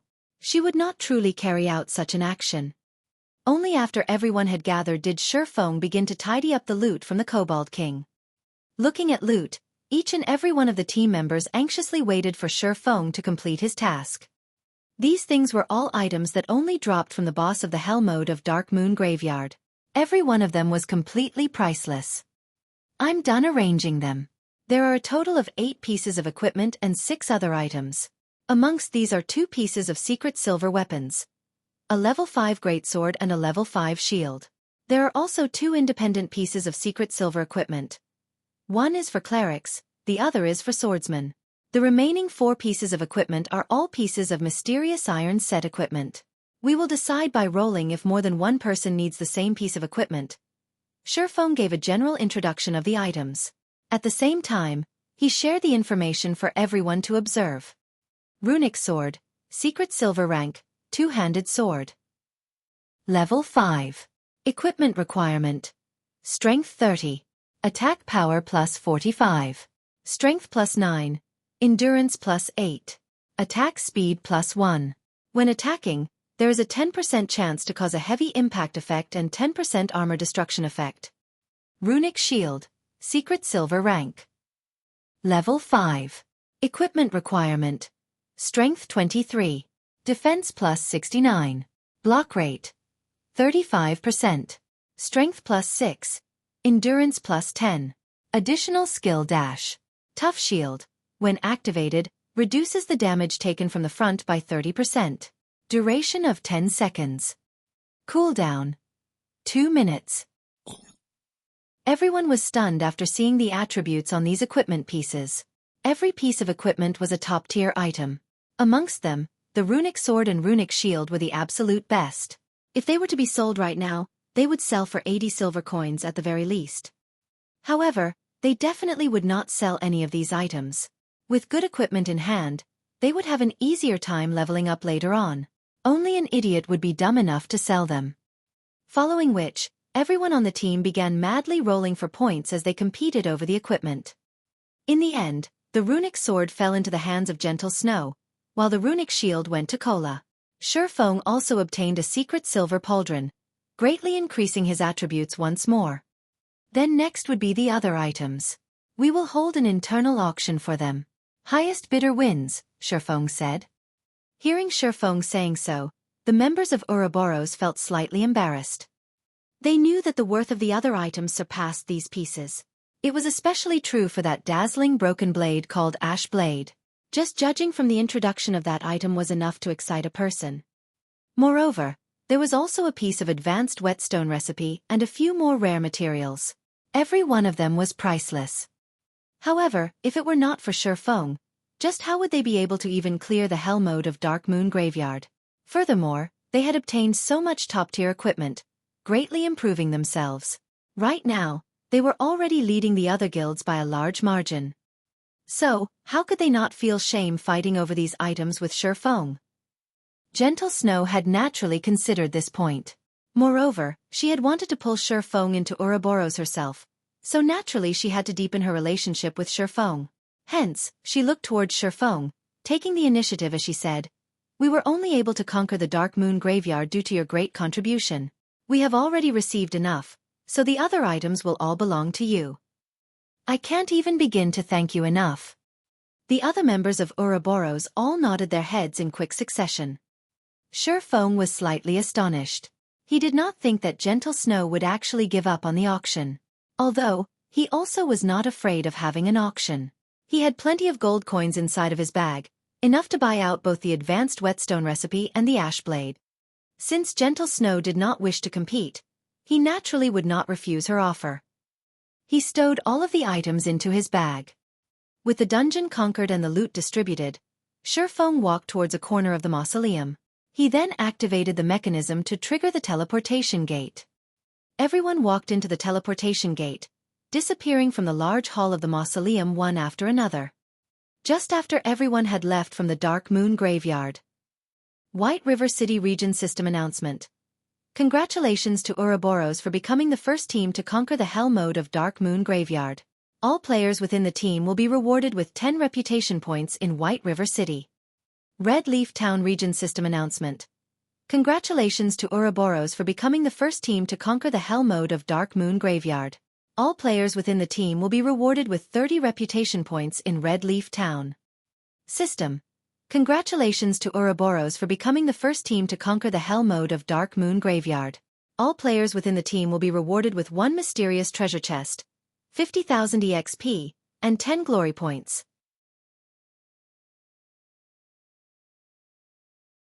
Chapter 108. Shaking the Four Corners. Outside the Dark Moon Graveyard. This dungeon is just impossible. Without an average level of 10, who would be able to clear it? Flaming Tiger, who had just revived out of the dungeon, cursed. In all 3 times he had entered the Dark Moon Graveyard, not once had he even found the location of the dungeon's boss before his entire team dropped dead. This dungeon was just toying with them. Everywhere inside the dungeon was filled with elite monsters. Even if they killed some, there was still an endless stream of monsters to slowly grind them to death. It was absolutely frustrating. Zhang Luowei raised his thick brows. His complexion gloomy as he looked back toward the teleportation gate of the Dark Moon Graveyard in the distance. With such lack of progress, it had long since passed the point of just making a loss. If this situation continued, it would be detrimental to the team's future development. Everyone rest up for a while. We can't continue wasting our time here. I'm guessing that the progress of the other guilds isn't that good either. They should have died several times as well, already.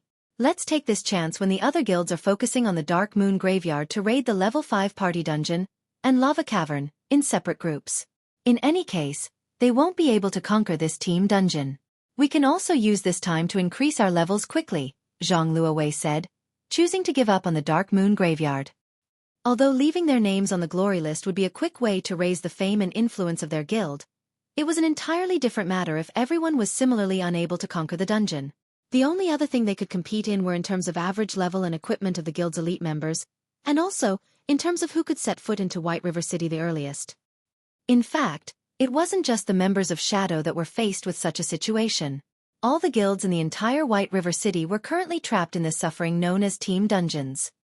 Nobody had thought that the team dungeon's difficulty would be so high, leaving them utterly helpless. The virtual reality games in the past usually had less monsters than players inside of dungeons. In God's Domain, however, the number of monsters inside the dungeons greatly outnumbered that of the players. It was a number that was simply impossible to cope with. Even if they increased the number of MTs and healers they brought with, it would still be a useless endeavor. After some time had passed, the second-rate guild, Assassin's Alliance, had also died out from the dungeon with dejection covering their faces. What's gotten into all of you? It's just a few deaths. Don't forget, for each time we die, we will gain significant progress. We will be able to clear the dungeon sooner or later, so stop feeling dejected. Right now, we should try to think up a method to get through the fog. After some rest, we will try to raid the dungeon one more time today, Stabbing Heart said inside the team chat. Being encouraged by Stabbing Heart like this, the team members regained quite a lot of their confidence. They all started voicing out their ideas and suggestions, intending to conquer the Dark Moon Graveyard at all costs. White River City Region System Announcement. Congratulations to Ouroboros for becoming the first team to conquer the Hell mode of Dark Moon Graveyard. All players within the team will be rewarded with 10 reputation points in White River City. Red Leaf Town Region System Announcement. Congratulations to Ouroboros for becoming the first team to conquer the Hell mode of Dark Moon Graveyard. All players within the team will be rewarded with 30 reputation points in Red Leaf Town. Just as the various guilds were considering whether they should give up raiding the Dark Moon Graveyard, 2 consecutive system announcements immediately attracted the attention of every guild within White River City.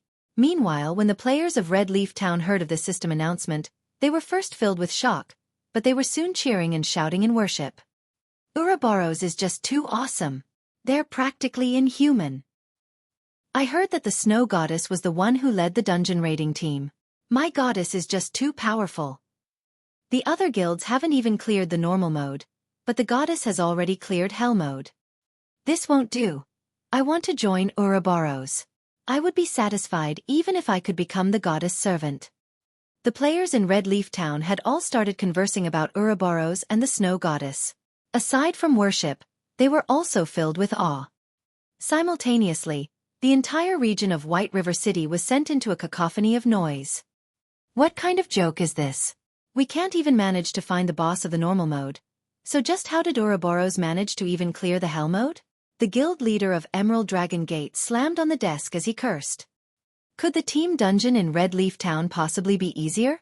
Then Stabbing Heart should have, at the very least, cleared the normal mode already. The guild leader of the Assassin's Alliance entered deep thought after looking at the system announcement. While all the large guilds were still having headaches over obtaining a town region announcement for themselves, as if trying to take their lives, a city region announcement had appeared. The upper echelons of the various guilds suddenly felt an immense pressure weighing on them, pushing them to accelerate their raiding progress quickly. However, such a pressure did not come from the fact that the Snow Goddess had managed to clear the Hell mode of a team dungeon. Instead, it came from the fact that the influence of the system announcement was simply too huge. In merely a moment, the system announcement had placed Ouroboros at the summit of White River City. Players who were new to God's Domain did not possess extensive knowledge about the strengths of the various guilds in existence. However, what they did know was that Ouroboros was definitely the best guild in White River City. They couldn't help but admit that the Snow Goddess performance was just too dazzling. Compared to the guild leader of Ouroboros himself, who had a large number of experts under him in Star Moon City, the Snow Goddess was much more formidable. A short moment after the appearance of this system announcement, all the upper echelons of the guilds within Star Moon Kingdom discovered that they had underestimated the Snow Goddess ability. Fortunately, the Snow Goddess was not tasked around the area of Star Moon City. Otherwise, the consequences for them would be unimaginable. Meanwhile, Gentle Snow herself remained unaware of what was currently happening in the various regions of God's Domain. She was still busy looking at the glory list together with Xueqi and the others. The glory list, which was made up of obsidian stone, was 3 meters in height and 2 meters in width. On it, the names of Gentle Snow and the other team members were already carved. Moreover, their names were carved at an extraordinarily eye-catching location, at the very top of the glory list. On the first line of the glory list, the word Ouroboros was carved in big, scarlet characters. Meanwhile, below Ouroboros, The names of every team member were recorded in smaller-sized, silvery white characters. Brother Feng, look. We're on the list. We're on the list. Blackie was close to shedding tears of excitement after seeing his own name up on the glory list. After playing games for so many years, not once had he ever enjoyed such an honor. However, it wasn't just Blackie who behaved in such a way. The other members of Xueqi's party were similarly excited. They all rejoiced at being able to follow after Xueqi, becoming official members of Zero Wing Workshop. Meanwhile, the various guilds standing in the distance all looked towards the glory list with eyes full of envy. For as long as future players arrived at the Dark Moon Graveyard, they would inevitably see these names, giving their admiration and worship. On the other hand, the upper echelons of the various guilds present had instead looked towards the icy cold, gentle snow, expressions of respect and helplessness appearing on their faces. Everyone was clear about the difficulty of the Dark Moon Graveyard. Absolutely none of them would think that the Hell mode of Dark Moon Graveyard was easier than the normal mode. At the very least, the difficulty in Hell mode would be several times higher. However, despite all odds, the team led by Gentle Snow had succeeded in raiding it. Moreover, she had even brought along a few independent players instead of bringing along the strongest team in her guild. The Snow Goddess had clearly surpassed them in terms of leadership and personal strength by leaps and bounds. They were on two completely different levels. Up to this point, these upper echelons had all begun to think that their luck was just too poor.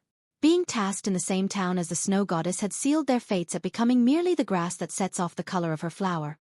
We will need to wait 3 more days before being able to enter the Dark Moon Graveyard again. During this time, would you be interested in joining us in raiding the Goblin Factory? Gentle Snow earnestly invited Xueqi. Although Gentle Snow's voice was not loud, the outside of the Dark Moon Graveyard was extremely quiet.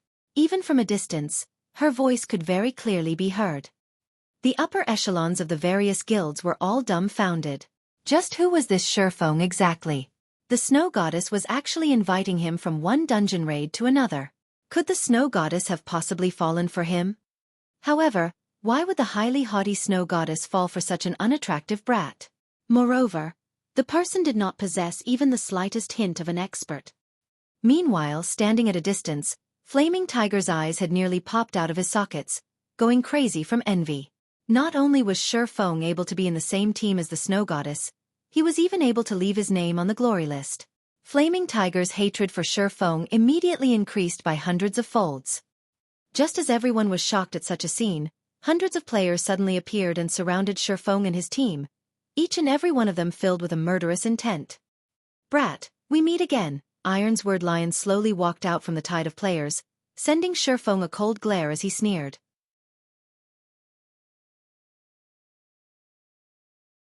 Chapter 109. Domineering Ironsword. This moment. Ironsword Lion had waited for too long. He was unable to suppress the excitement in his heart. Previously, after failing the dungeon raid, he chose to give up on the endeavor. Instead, he camped outside the Dark Moon Graveyard.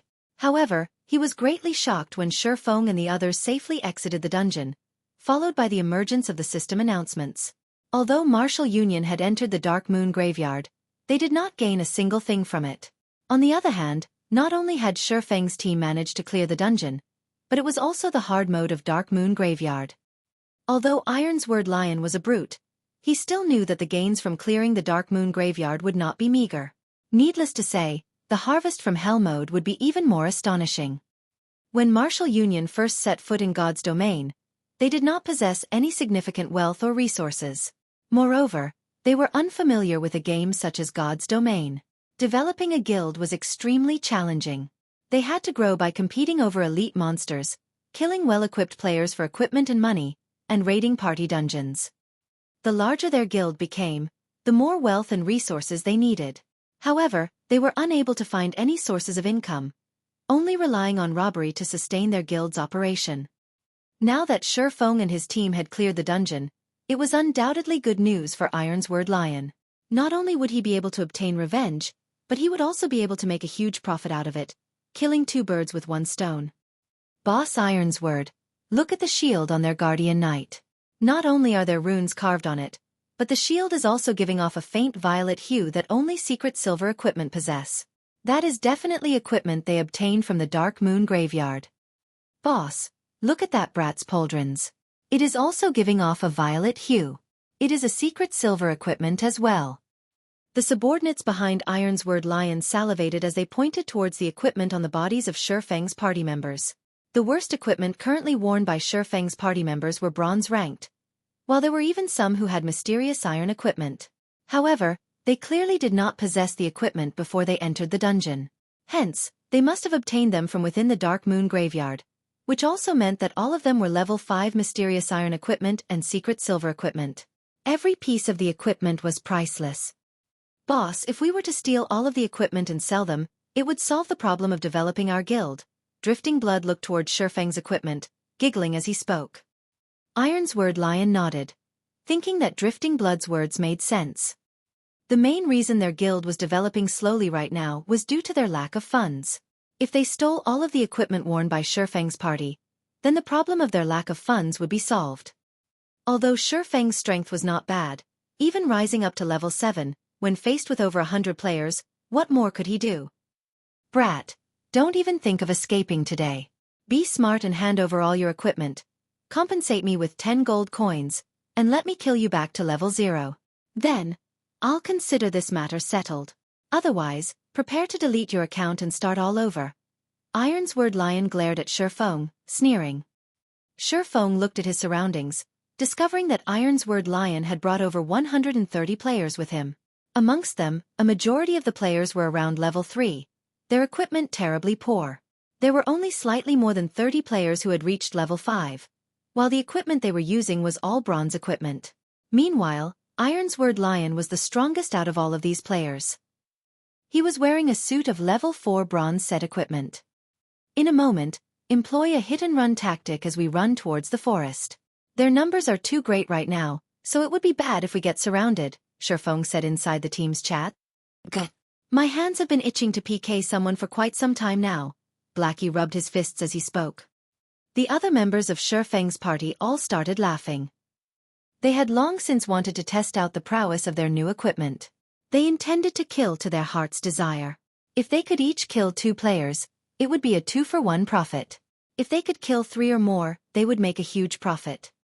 At this moment, Gentle Snow stood out from the team and looked towards Ironsword Lion, softly saying, Yi Feng is a friend of mine. I wonder if you can give Ouroboros some face and forget about this matter? Everyone from Ouroboros could already tell that the players from Martial Union were here for revenge, Xueqi being their target. They wondered just what Xueqi had done to enrage them. Was he trying to battle an entire guild just by himself? As expected, every expert would have their own unique personalities. Even Xueqi was no exception to this fact. However, Martial Union was just an unrated guild. Since Ouroboros had already shown themselves, as long as the upper echelons of Martial Union had some brains, they should naturally know to back off. After all, Ouroboros was much stronger than Martial Union. Move aside, stupid hoe. I don't give a damn about Ouroboros. If you wish to help this brat, I'll take care of you all the same. Ironsword Lion cursed in a bad mood. Although Gentle Snow was indeed a world-shaking beauty, the equipment she wore was even more dazzling. It was especially true for the black runic greatsword in her hands. Just a simple glance at it and one could tell that it was a high-quality secret silver weapon. It just so happened that he was also in need of such a weapon. Moreover, if he got rid of Gentle Snow, he would be able to spread his name throughout God's domain. It was killing multiple birds with a single stone. However, what Ironsword Lion did not know was that, because of his casual remark, the entire Dark Moon graveyard had entered a solemn state. Each and every player present looked towards Ironsword Lion in shock, inwardly admiring Ironsword Lion for his courage. Then, does that mean that you intend to start a war with Ouroboros? Gentle Snow's expression sunk, her tone abruptly turned chilly as she asked. Although Gentle Snow casually spoke those words, the frostiness her words gave off could be felt, even by those uninvolved. The members of Ouroboros similarly remained silent, not daring to let out even a sound as they watched Gentle Snow. Gentle Snow's angered appearance. None of them had seen it before, nor did they wish to see it. Right now, however, there was a fool that actually dared to curse at Gentle Snow. This was the first time they had witnessed such a scene. They no longer dared imagine what would happen. Bitch, the others may fear your Ouroboros, but not me. Ironsword Lion licked his lips, his eyes filled with greed as he looked at the attractive equipment on Gentle Snow's body. However, he remembered that he wanted to kill Xueqi the most. He then turned his sights toward Xueqi, loudly saying, "Brat, don't think that, with a bitch protecting you, you'll be able to survive through today. Rest assured, I won't let either of you get away. Brothers, go. Kill them and we'll share all of their equipment." Suddenly, over 100 players rushed at Xueqi and his team, murder in their eyes. Ironsword Lion even took the lead as he charged toward Xueqi, no longer able to hold back his treasured sword. Only by drenching it with Xueqi's blood would it be able to achieve satisfaction. Hit and run as we head towards the forest. Don't overextend yourselves, Xueqi unsheathed his pair of swords, once more commanding through the team chat. Just after Blackie and the others had taken a few steps, they suddenly discovered that Gentle Snow and the members of Ouroboros remained unmoving, intending to face the players from Martial Union head-on. They truly did not know what was going through Gentle Snow's head. However, since Gentle Snow was sticking up for Xueqi, naturally, Xueqi could not escape into the forest to carry out guerrilla warfare. Blackie and the others also looked towards Xueqi with questioning gazes. Xueqi sighed, helplessly saying, "Kola, you hold the front, and remember not to extend yourself too far out. Drowsy sloth. Pay attention to healing the others. Blackie, use Hellflame in the areas with more people. Gluttonous mouse. Stay behind and kill the ones with low HP. Lonely Snow, you're with me." Before both sides collided with each other, the enemy's magic had already struck at Xueqi and the others. Fireballs and frost arrows struck at the team, one after another. Ghost Chop stood in the front as he held off against the attacks. Kola, as well, rushed up in time. He raised the runic shield and activated Tough Shield. At the same time as the enemy magic landed on both Ghost Chop and Kola's shields, the heals coming from behind them similarly landed. Each of the magical attacks caused -20 to -30 damage to Ghost Chop, whereas Kola only received damages of over -10 points. The highest damage Kola received was only over -30 points. Moreover, the attack was from a level 5 elementalist who was fully geared in bronze equipment. As the heals landed on the two MTs, both their HPs were instantly recovered to full. The members of Martial Union were immediately dumbstruck after seeing this sight. It was especially true for the level 5 elementalist. Normally, a single flame explosion from him could deal over -100 damage to an MT. However, when used on Kola, the skill only caused around -30 damage. Kola's defense was just too high.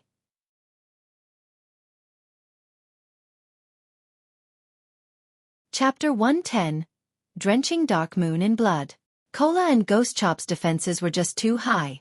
In addition, the 4 healers behind them were similarly strong. The attacks from the mages of Martial Union had absolutely no effect on the two MTs. As for attacking the other members, with the two MTs blocking up front, Martial Union had no way of attacking them at all. Don't panic. Just keep killing. We outnumber them by 6 to 1.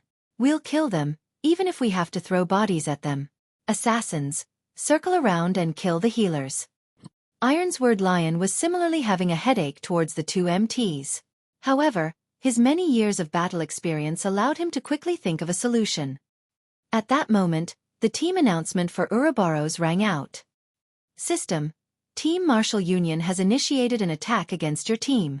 For the next 2 hours, all members within the team are be able to freely retaliate without receiving any punishment. Without the need to worry about becoming a red player, everyone became much more motivated.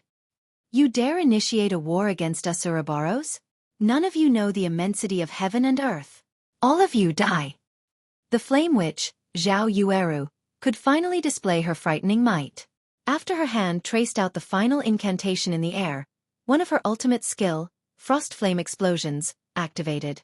Magic struck Martial Union's MT, causing a series of damages over -200 points and instantly reduced his HP to a critical level.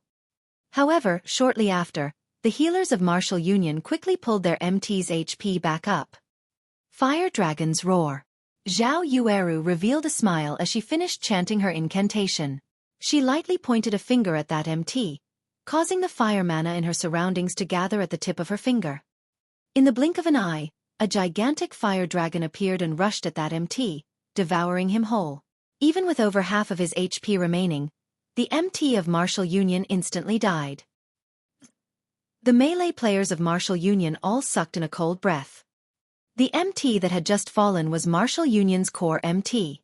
He was equipped with a complete set of level 4 bronze set equipment, and he was also using a level 5 bronze shield. The top mages within the guild could only cause -80 to -90 damage to him. Now, even though there were healers healing him, he was still killed in 2 moves. Just how high was that female elementalist's damage? During Martial Union's momentary pause, Blackwing had finished chanting the incantation of Hell Flame. Immediately, pillars of green-colored flame appeared amongst the areas with a high density of players. The pillars of flame that shot towards the sky caused over -300 damage each second to every player, and within an instant, over 10 players lost their lives. The players from Martial Union were all dumbfounded at this sight. A single spell killed over 10 players. Just how were they supposed to contend against this? Don't be afraid. Spread out a bit. They'll be finished as long as we can get close to them. Ironsword Lion shouted confidently. The members of Martial Union felt what Ironsword Lion said was logical. They then continued charging towards the group from Ouroboros, starting a melee battle.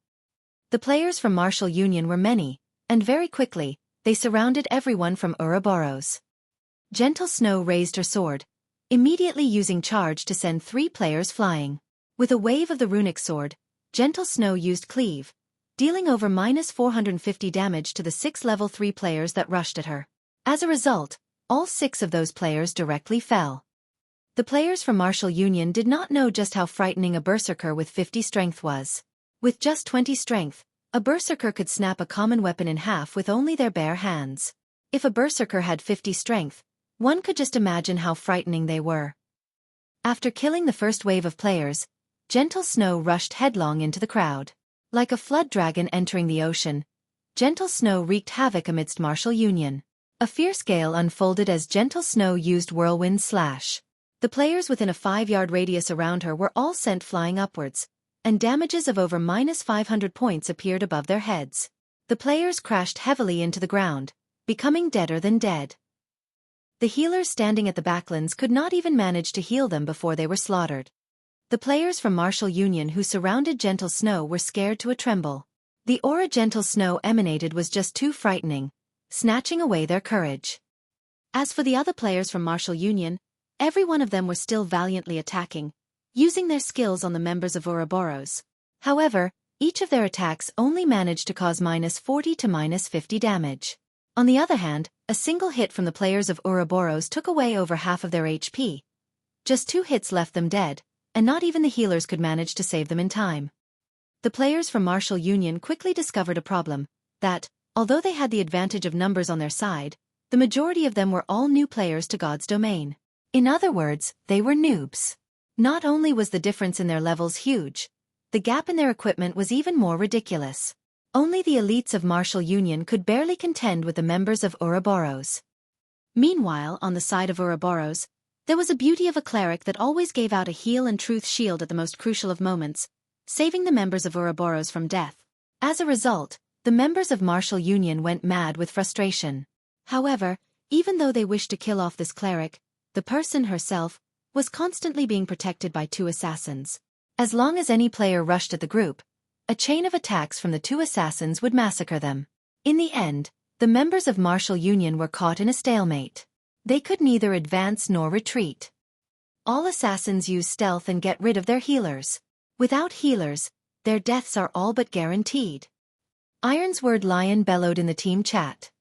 If half a dozen assassins from Martial Union could sneak over with stealth, they could easily kill off a cleric if they joined hands with each other. Drifting Blood.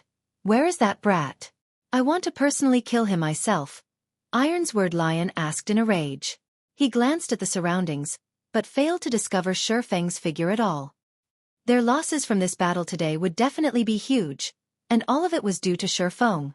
Ironsword Lion would naturally not let Xueqi escape. Boss Ironsword, I don't see the brat here either. He seems to have vanished, Drifting Blood anxiously replied. Find him. He must be found. Ironsword Lion's rage burned. The person he wanted to kill the most had disappeared. If this news were to spread, he would definitely become a laughingstock.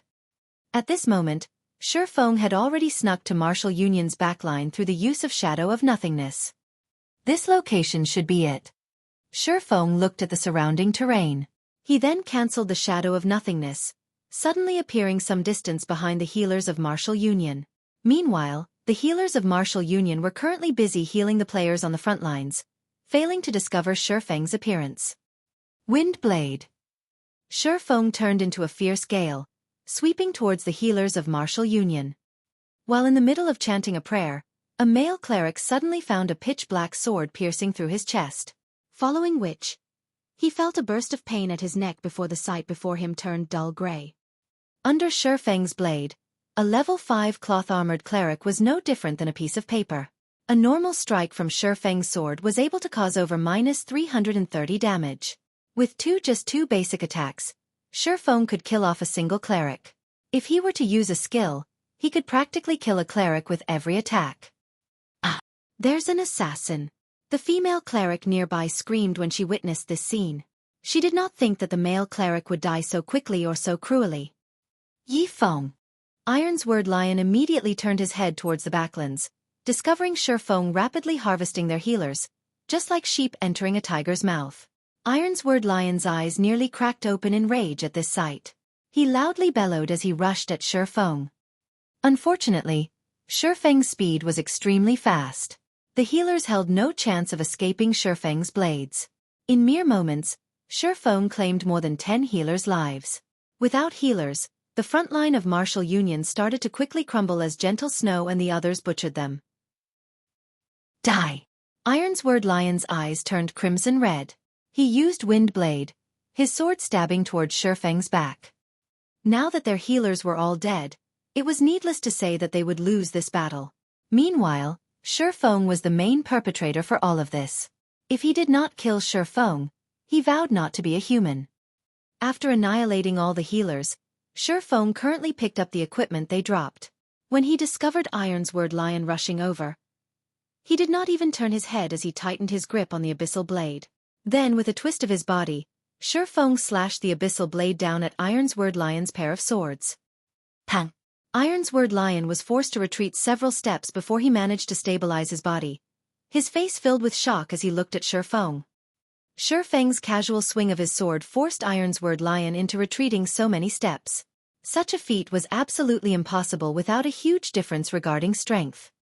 After reaching level 7, Xueqi placed all his free attribute points into strength.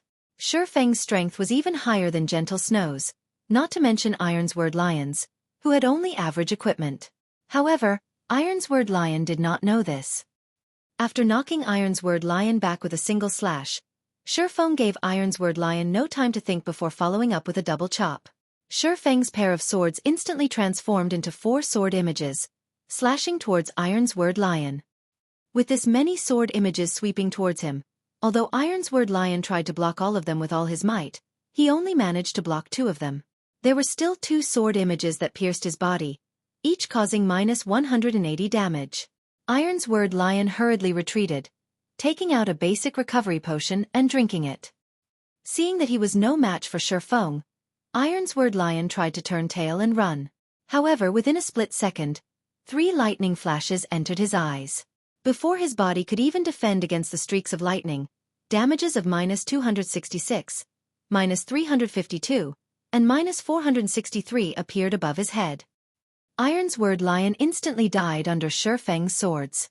At his death, Ironsword Lion dropped a piece of equipment and 1 other item.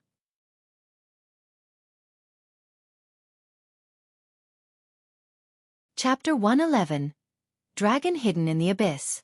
Boss Ironsword. Boss. When a few players from Martial Union saw that Ironsword Lion was easily taken care of, they were all incomparably shocked.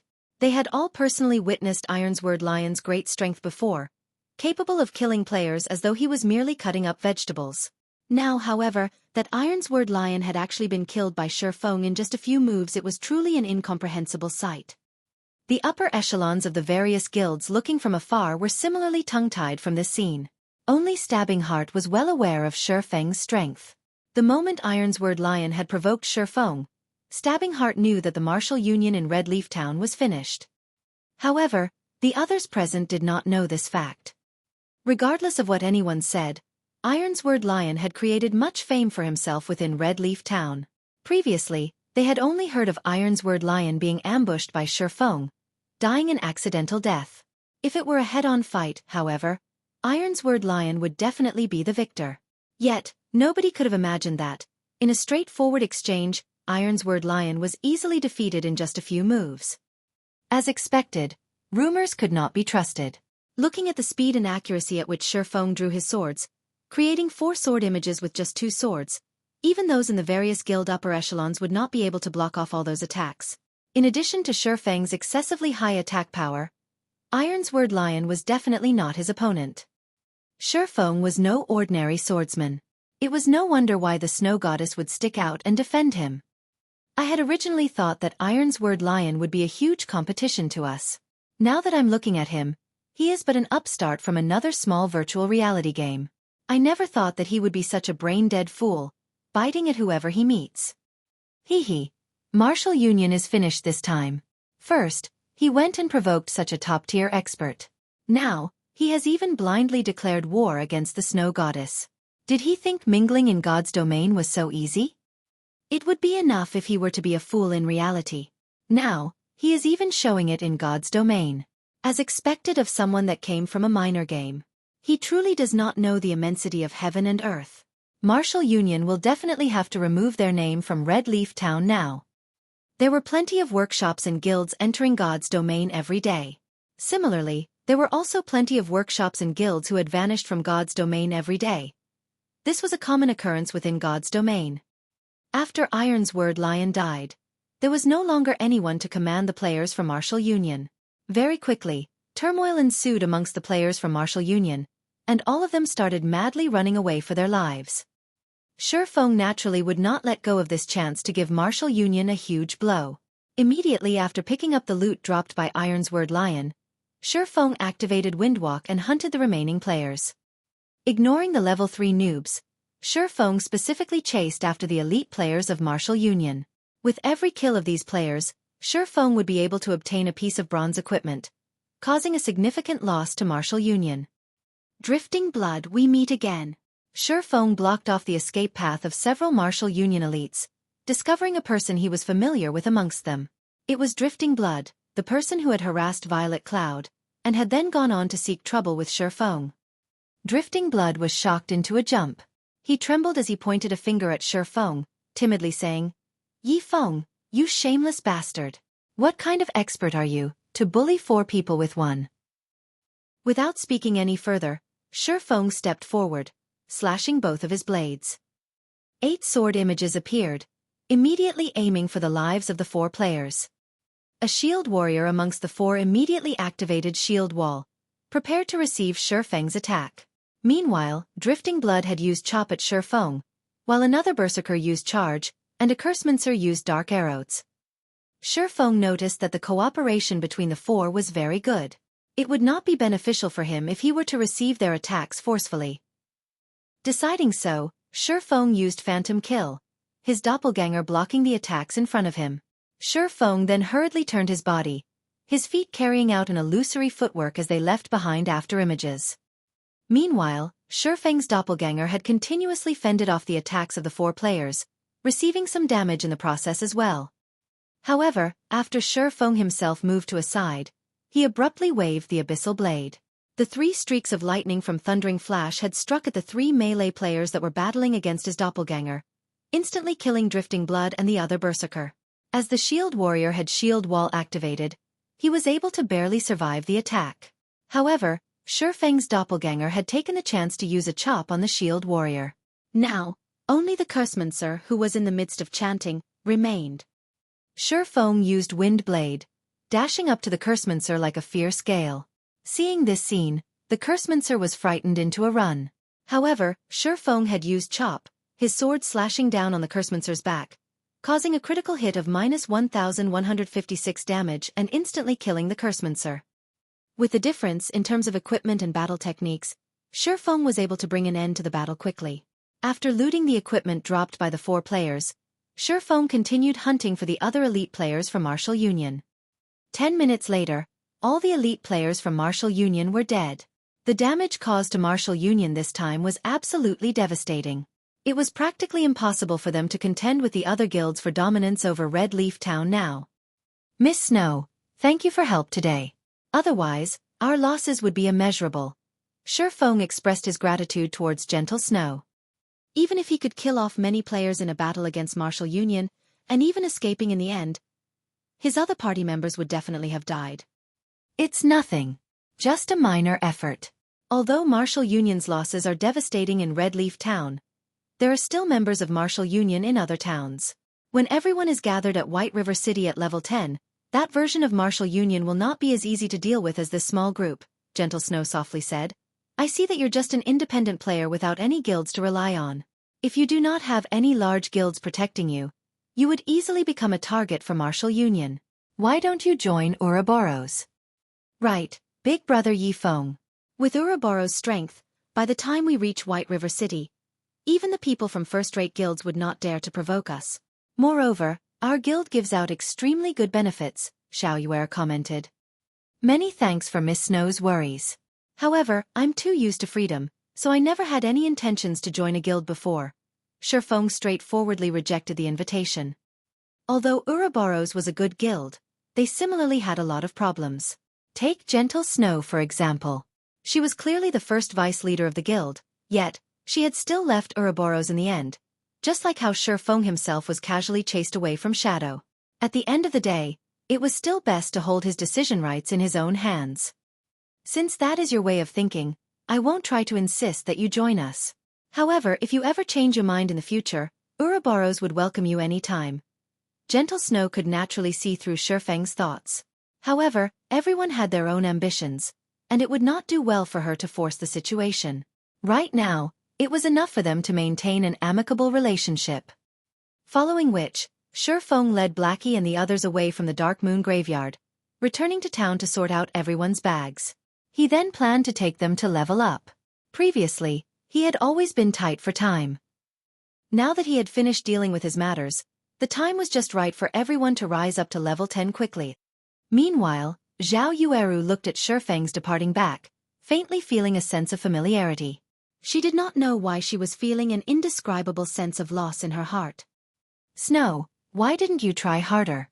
If you told him about the matters of the god-slaying army, he might have even agreed to join, Zhao Yueru asked. Gentle Snow smiled, saying, Didn't you hate the thought of him joining us before? But now you want him to join us instead. A blush appeared on Zhao Yueru's delicate face as she said in an upright tone, Aren't I doing this for you? Regardless of what anyone said, he is also a top-tier expert. If you were to lure him into Ouroboros, he would become a person on our side. In the future, if he gets along well in the god-slaying army, he would be able to bring you a lot of influence and authority. If he didn't perform so outstandingly well just now, I would definitely try my best at pulling him over. However, he was just too remarkable, just like a true dragon. Right now, he is but a dragon hidden in the abyss. Sooner or later, he will be able to soar into the skies, and we will be able to do nothing to hold him back. Who knows in the future? He might even become a headache of an opponent to Ouroboros. Gentle Snow lightly laughed. An opponent, is it? Zhao Yueru entered a deep thought.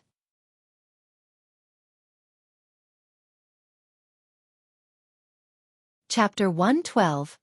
7 Luminaries Gemstone. After Martial Union was exterminated, the news of its demise was quickly spread around Red Leaf Town. Some people had even recorded the battle and posted it onto the official forums, the incident quickly becoming popular. Ouroboros had first conquered the hell mode of Dark Moon Graveyard. They had then gotten rid of Martial Union's over 100 members. The valiant appearance of the Snow Goddess had captured the hearts of all the male players, and instantly, Ouroboros' position and influence around the region of White River City had skyrocketed. As a result, countless players wished to join Ouroboros. Due to the recording of this battle, there were plenty of upper echelons of guilds that had noticed Xueqi's existence. The origin of this battle was, after all, due to Martial Union's enmity towards Xueqi. However, not only had Xueqi himself received the aid of the Snow Goddess, he had even personally killed off Ironsword Lion in a head-on confrontation. This was enough proof of Xueqi's exceptional strength, and also his good relations with the snow goddess. Taking these points into mind, these upper echelons needed to let their subordinates pay more attention towards Xueqi. When Xueqi and the others returned to Red Leaf Town, many players on the streets had shifted their gazes towards the group.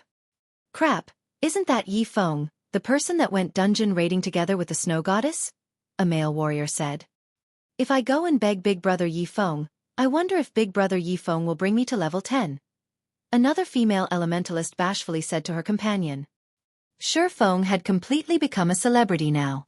Wherever he went, there would definitely be someone paying attention to and talking about him.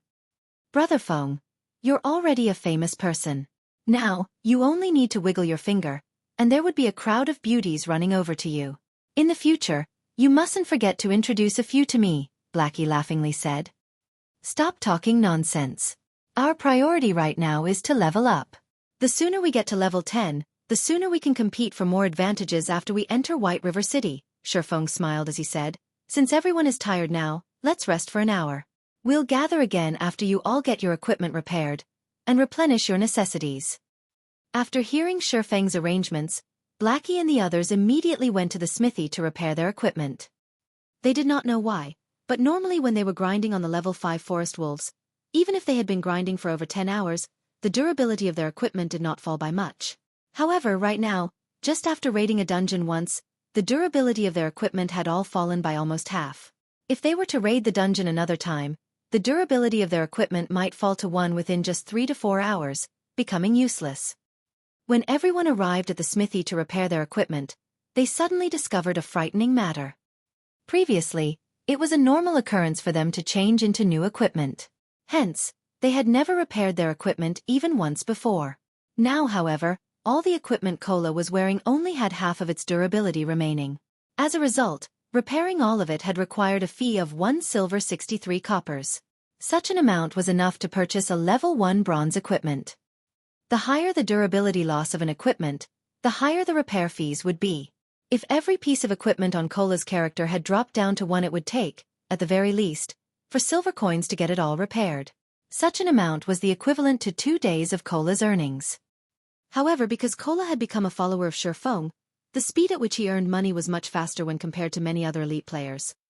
If those elite players were to repair their equipment, the total fees would be equivalent to several days of their earnings. Boss, are you trying to rob us here? Kola complained, unwilling to fork out such an expensive repair fee.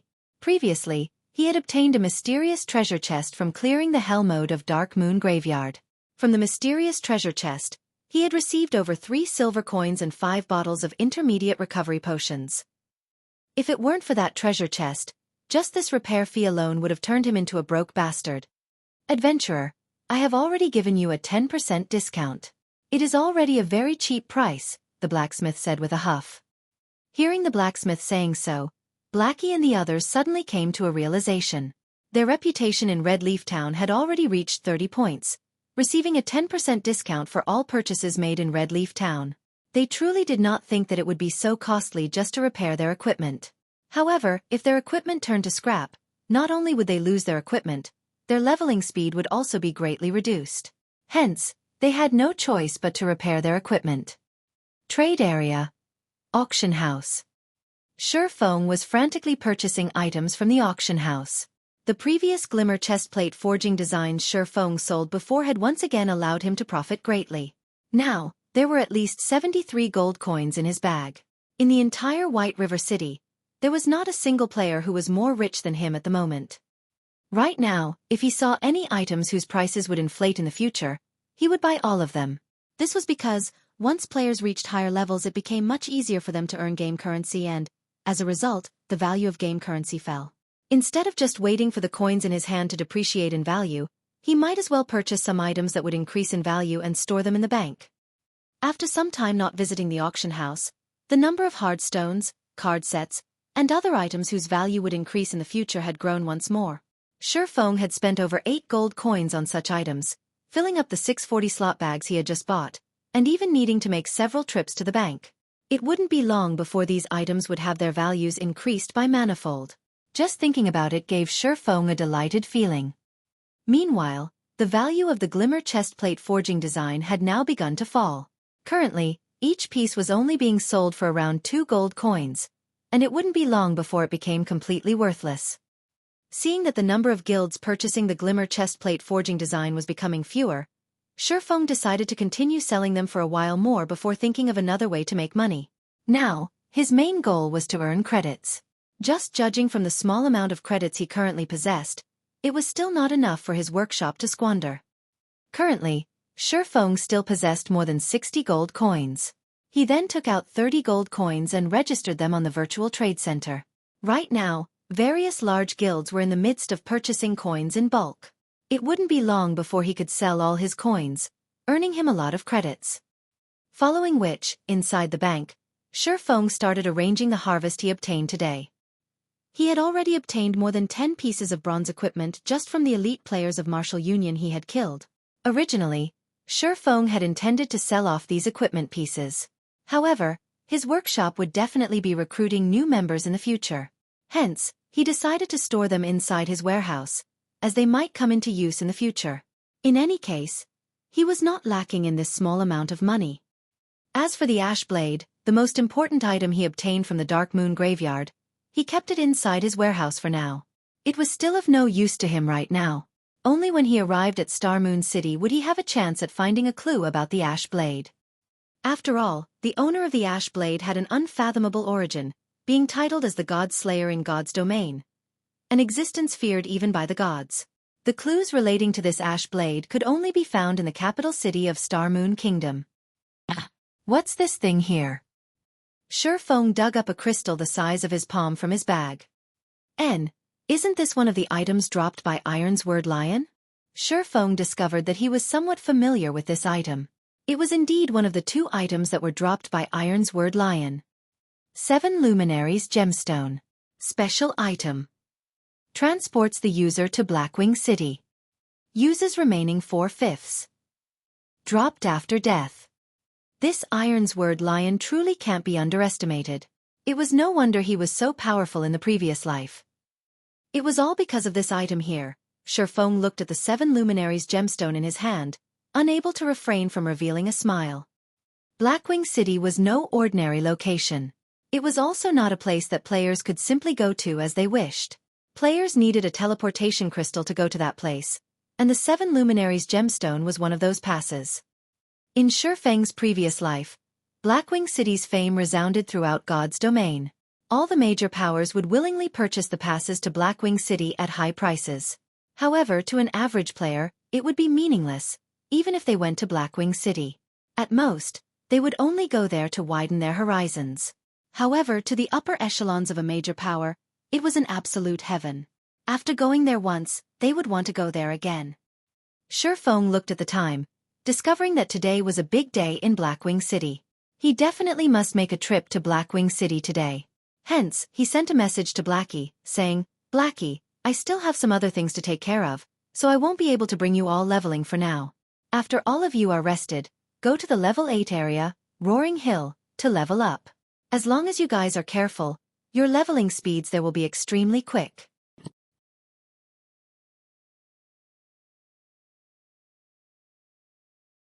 Chapter 113. Blackwing City. Red Leaf Town. Slum area. Although it was still daytime, the enchanted bar was packed with red players that tread along the boundaries of darkness. However, amongst this crowd of players, there were several green players present in the bar, seemingly highly out of place. These players were Ironsword Lion and his several subordinates. "Absolute heaven. I need you to kill a person for me. Name your price," Ironsword Lion said to the man before him. The man who held a stern expression was currently drinking from a beer bottle. The stern-looking male did not pay any heed to Ironsword Lion, one of his arms wrapped around an alluring, well-developed woman, while the other held onto a beer bottle. The man only minded his own business as he flirted with the woman, his lips curling into a wicked smile, giving others a chilling feeling. Ironsword Lion's expression immediately sank. Beside him, Drifting Blood immediately slammed his hands on the table, cursing, "Hey, can't you hear that our boss is speaking to you? Stop trying to act deaf." Just after Drifting Blood finished speaking, a snow-bright dagger had slashed across his neck. The dagger then stabbed into his heart, finally being abruptly pulled downwards and slashed apart a deep wound. A stab, a pull, and a slash. All three moves were executed in a very natural manner. Before Drifting Blood could even cry out in pain, his body had already fallen to the ground. Absolute Heaven, what are you trying to do? I'm here to talk business. What is the meaning of you killing my subordinate? Watching Drifting Blood be instantly dealt with, Ironsword Lion bellowed. However, he did not dare attack the man before him, because he knew that if he were to take action, his end would only be similar to that of Drifting Blood. Because I like it. What? You have something to say about it? Absolute Heaven laughed as he indifferently looked at Ironsword Lion. He casually brandished his dagger, creating an image of a flower. You! Ironsword Lion was angered to madness, but he still dared not let out the curse through his mouth. Absolute Heaven was an assassin in real life. A famous one, to boot. He was also a top-tier expert within virtual reality games. However, there were very few people who knew of him. For those who did know him, they were usually ones who had been assassinated by him before. When Ironsword Lion used to play some other wuxia game before, he had been assassinated by Absolute Heaven several times previously, which was how he got to know Absolute Heaven. However, Absolute Heaven's temper was extremely odd. Regarding the things he was uninterested in, no matter how much money he was offered, he would refuse to carry them out. He was only willing to carry out tasks that managed to pique his interests. Until today, he had yet to fail a single task that he had taken on. If Absolute Heaven was threatened or compelled into doing something, then oftentimes, the customer that did so did not have a happy ending. Ironsword Lion had once seen a customer wanting Absolute Heaven to kill a player back to level 0 no matter what. However, Absolute Heaven refused to do so. That customer was similarly an ill-tempered person, declaring to take action against Absolute Heaven as well. As a result, that customer was personally killed by Absolute Heaven all the way back to level 0, forced to delete his account in the end. Seeing Ironsword Lion remaining silent, Absolute Heaven smiled. He then resumed hugging onto the beauty by his side and drinking his beer without a care in the world, acting as if everything before had never happened. Drifting Blood being killed off in the bar similarly did not attract the attention of any other players. That was because incidents like this occurred on a daily basis in this place. Everyone had long since gotten used to seeing it. Meanwhile, Ironsword Lion could only inhale deeply several times, calming down the rage in his heart. Absolute Heaven, don't be so quick to refuse. If I tell you the name of this person, you will definitely be interested, Ironsword Lion said in a serious tone. However, Absolute Heaven remained uncaring, as if Ironsword Lion was just empty air. This person is called Yi Feng. He is a top-tier expert. I only wish for you to kill him back to level 0, or force him to delete his account and start all over again. As for the price, it is up to you to decide. Ironsword Lion took out a recording, sending it to Absolute Heaven. The recording depicted the scene where Ironsword Lion himself was killed off by Xueqi. 2 swords, for images. Impossible to fend off. The final strike that killed off Ironsword Lion was also extremely swift and graceful, impossible for anyone to block. After taking a look at the recording, Absolute Heaven's interest was immediately piqued. He then said, "A million credits, one-time payment." Ironsword Lion's heart could not help but twitch after hearing this price. However, he had long since known of Absolute Heaven's way of setting prices based on the target's strength. Normally, killing a player would only cost around 100,000 credits. Ironsword Lion did not imagine that Xueqi would be worth so much, actually requiring 1,000,000 credits. Fine. Give me your account. I'll transfer it to you immediately. However, how much time would you require to get the job done? Ironsword Lion was very determined. Even if he had to dig out all his resources, he still had to get rid of Xueqi in order to appease his anger. 5 days, Absolute Heaven looked at Xueqi inside the recording, excitedly saying so. Hearing Absolute Heaven's guarantee, Ironsword Lion could already picture the sight of Xueqi being killed back to level 0. He then transferred the money to Absolute Heaven. On the other side, the person in question had already arrived at Blackwing City. Blackwing City was one of the most mysterious cities in God's domain. It was much more flourishing than Star Moon Kingdom. Just by standing on the streets, one could see gorgeous-looking, European-styled, medieval-aged buildings. Even if it was nighttime, the city was still illuminated with glorious lights. Moreover, the NPCs that walked the streets were all over level 100. There were even quite a few NPCs who possessed Tier 2, and even Tier 3 jobs. Rumor had it when the King of Star Moon Kingdom met up with the City Lord of the Blackwing City. Even the king was required to act respectfully in fear of offending the City Lord. Within Blackwing City, there were plenty of interesting things to be found. If one were to tour around the city, it would take at least a few weeks to do so. Blackwing City also had plenty of masters of various lifestyle jobs living here. The items made by these masters would usually end up being sold in shops in the city. Moreover, players were also able to purchase the specialties of other countries in Blackwing City. This was definitely a treatment not found in other ordinary cities. With all these attractions, the most famous amongst them was the auction house of Blackwing City. The auction house here held an auction once every week. Moreover, the items auctioned were all rare ones sold by NPCs. Epic rank items would even be sold in this weekly auction. Such an item was definitely impossible to purchase outside of Blackwing City. Hence, this was the reason why the upper echelons of all the major powers wished to come to Blackwing City. On the other hand, even if the average player were to come here, at most, they would only be here to sightsee. It was because they were completely unable to afford the items sold by the NPCs here. Moreover, there were no wild monsters here in Blackwing City. There were also no quests to be found here. It was a city purely meant for players to conduct trade within. Blackwing City was a heaven, loved by the tycoons of the game. There are still 2 hours before the auction starts. I'll go buy some local specialties first, then. Xueqi looked at the time, discovering that he was still early. He hailed for a horse carriage, bringing him to the business district of Blackwing City. Blackwing City was just too huge. If Xueqi were to walk on foot, he would need, at the very least, 2 to 3 hours to arrive at the business district. Normally, players would spend money to hire horse carriages as a means of transportation. However, hiring a horse carriage did not come cheap. At the minimum, a horse carriage would cost 1 silver coin, and depending on the distance traveled, the price would similarly change. If an average player were to come to Blackwing City at this period of the game, they most likely would not even be able to afford a horse carriage. After more than 10 minutes had passed, Xueqi alighted from the carriage, arriving at an engineering shop. This engineering shop was not large. It was only a small building with 2 floors. There was an old-looking wooden signboard hung at the entrance with the words, "Cruz's Workshop," carved into the wood. Although the shop seemed shabby at first sight, Xueqi knew that this shop was opened by the engineering grandmaster, Cruz Gaia. He was also the one and only engineering grandmaster in Blackwing City. As for the other engineering shops, those were all operated by engineering masters or engineers. Although those shops appeared to be flourishing, the items sold by them were all very expensive, yet of poor quality.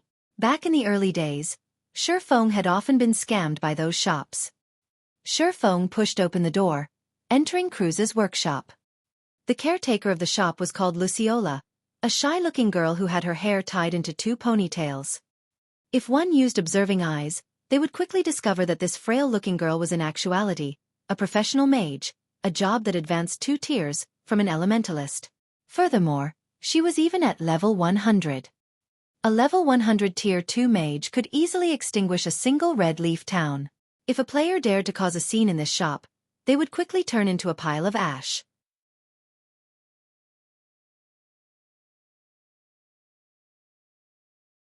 Chapter 114. Blackwing Auction House. Very rarely did Cruz's workshop have customers, and Xueqi's entry into the shop immediately roused Luciola's attention. "Lord Demon Hunter, I wonder what items my lord requires? Our shop has a variety of items, and we guarantee their quality." Luciola walked toward Xueqi, asking respectfully. Xueqi did not think that, regardless of location, the Demon Hunter title would be so respected. The title even held effect in Blackwing City. "I wish to have a look at the new goods you have this week," Xueqi replied.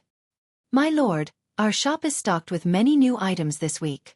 I guarantee that my lord will be satisfied with them," Luciola said.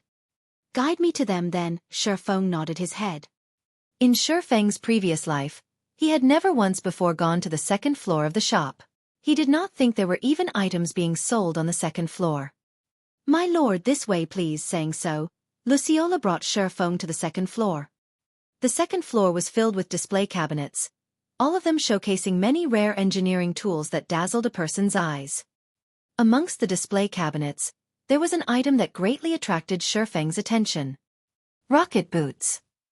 One of the godly escaping tools in God's domain. With it, one could easily escape when met with dangers in the wild or when being hunted by other players. Moreover, this was epic equipment that was made by an engineering grandmaster.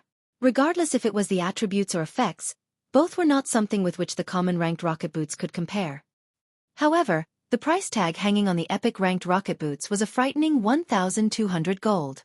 Even if Xueqi considered himself as rich, he could not even afford a fraction of such an amount. After making a round through the display cabinets, a majority of the items sold were all to Xueqi's liking. Moreover, they would be of huge aid to himself, and he could not help but wish that he could just take all of them away. However, his pockets were not sufficiently deep, and he could only lament over his fate.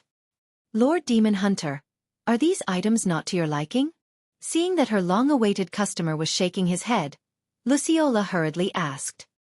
However, how would Xueqi have the cheek to tell Luciola that he did not have that much money? Any of the items showcased here would, at the bare minimum, cost around tens to hundreds of gold coins. Just based on the 30 over gold coins in his bag, he would at most be able to purchase a single item here. Do you have frost grenades here?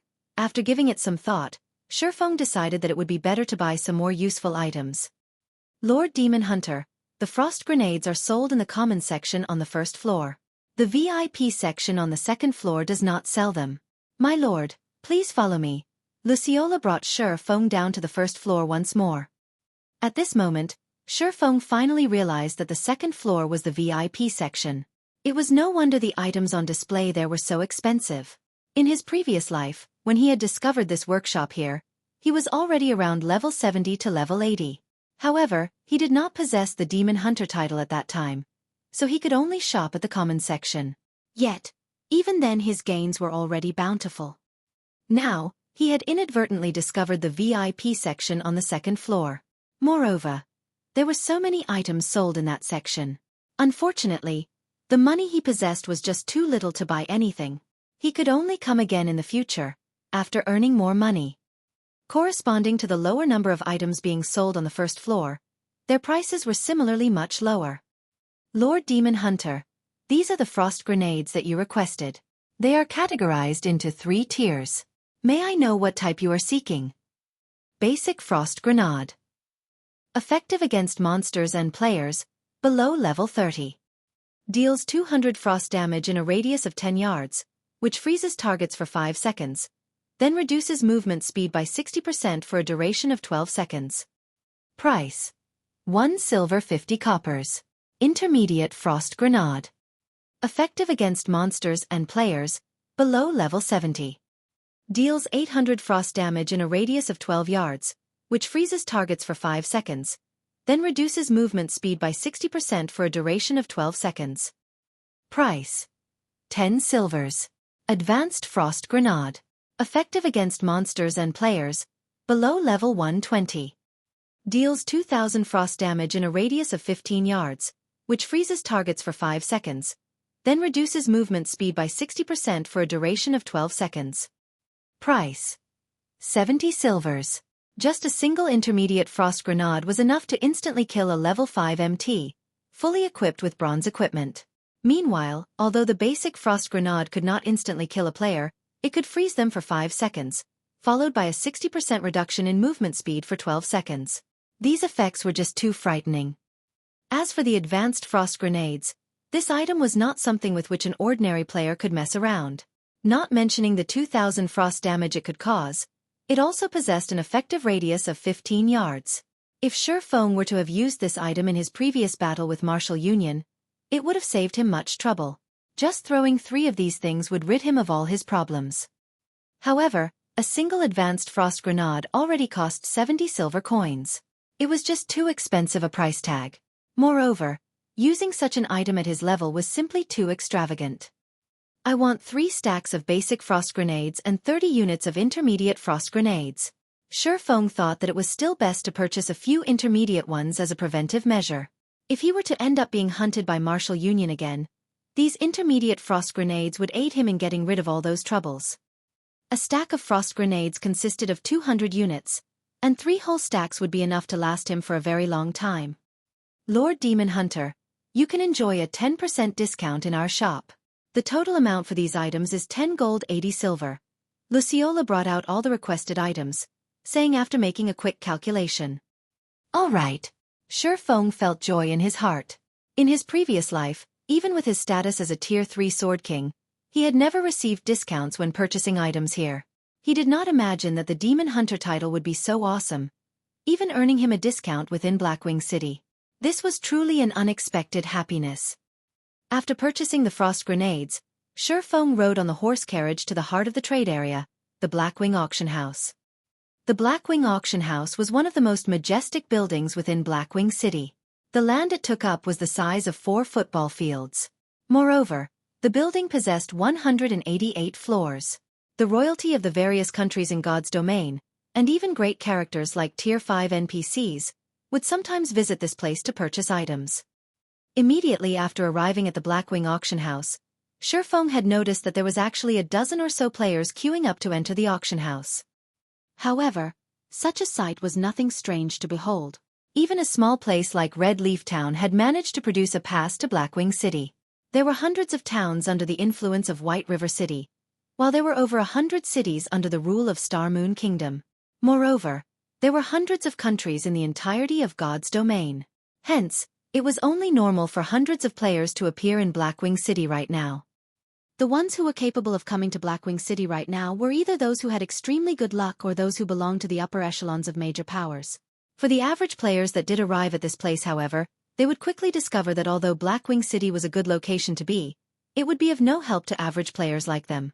Hence, it would be better for them to sell the entry ticket to a major power, earning some quick money. Meanwhile, the players that were lined up here all had very high levels. The highest amongst them was a level 7 bearded man.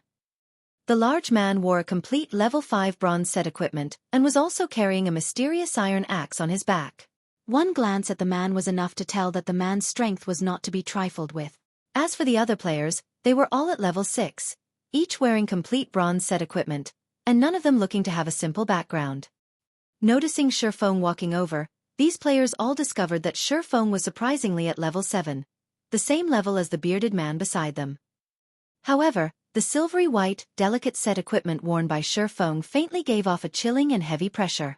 Although it was a bronze set equipment, a single look at it and anyone could tell that it was not just any ordinary set equipment. Moreover, there were even individual pieces of secret silver ranked equipment.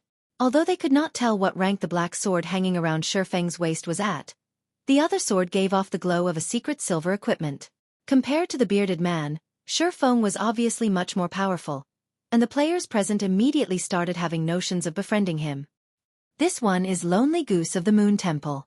Fellow friend, I have never seen you around before. Is this your first time visiting Blackwing City? A gentle scholarly-looking, level 6 swordsman walked up and asked Xueqi. After arriving at Blackwing City, Xueqi did not disguise his equipment, leaving them in their original appearance. He had only altered his own facial appearance, turning it into the appearance of the middle-aged man, Black Flame. That way, nobody would be able to recognize him as Yi Feng. Hearing this scholarly person introduce himself, Xueqi could not help but size up this man called Lonely Goose.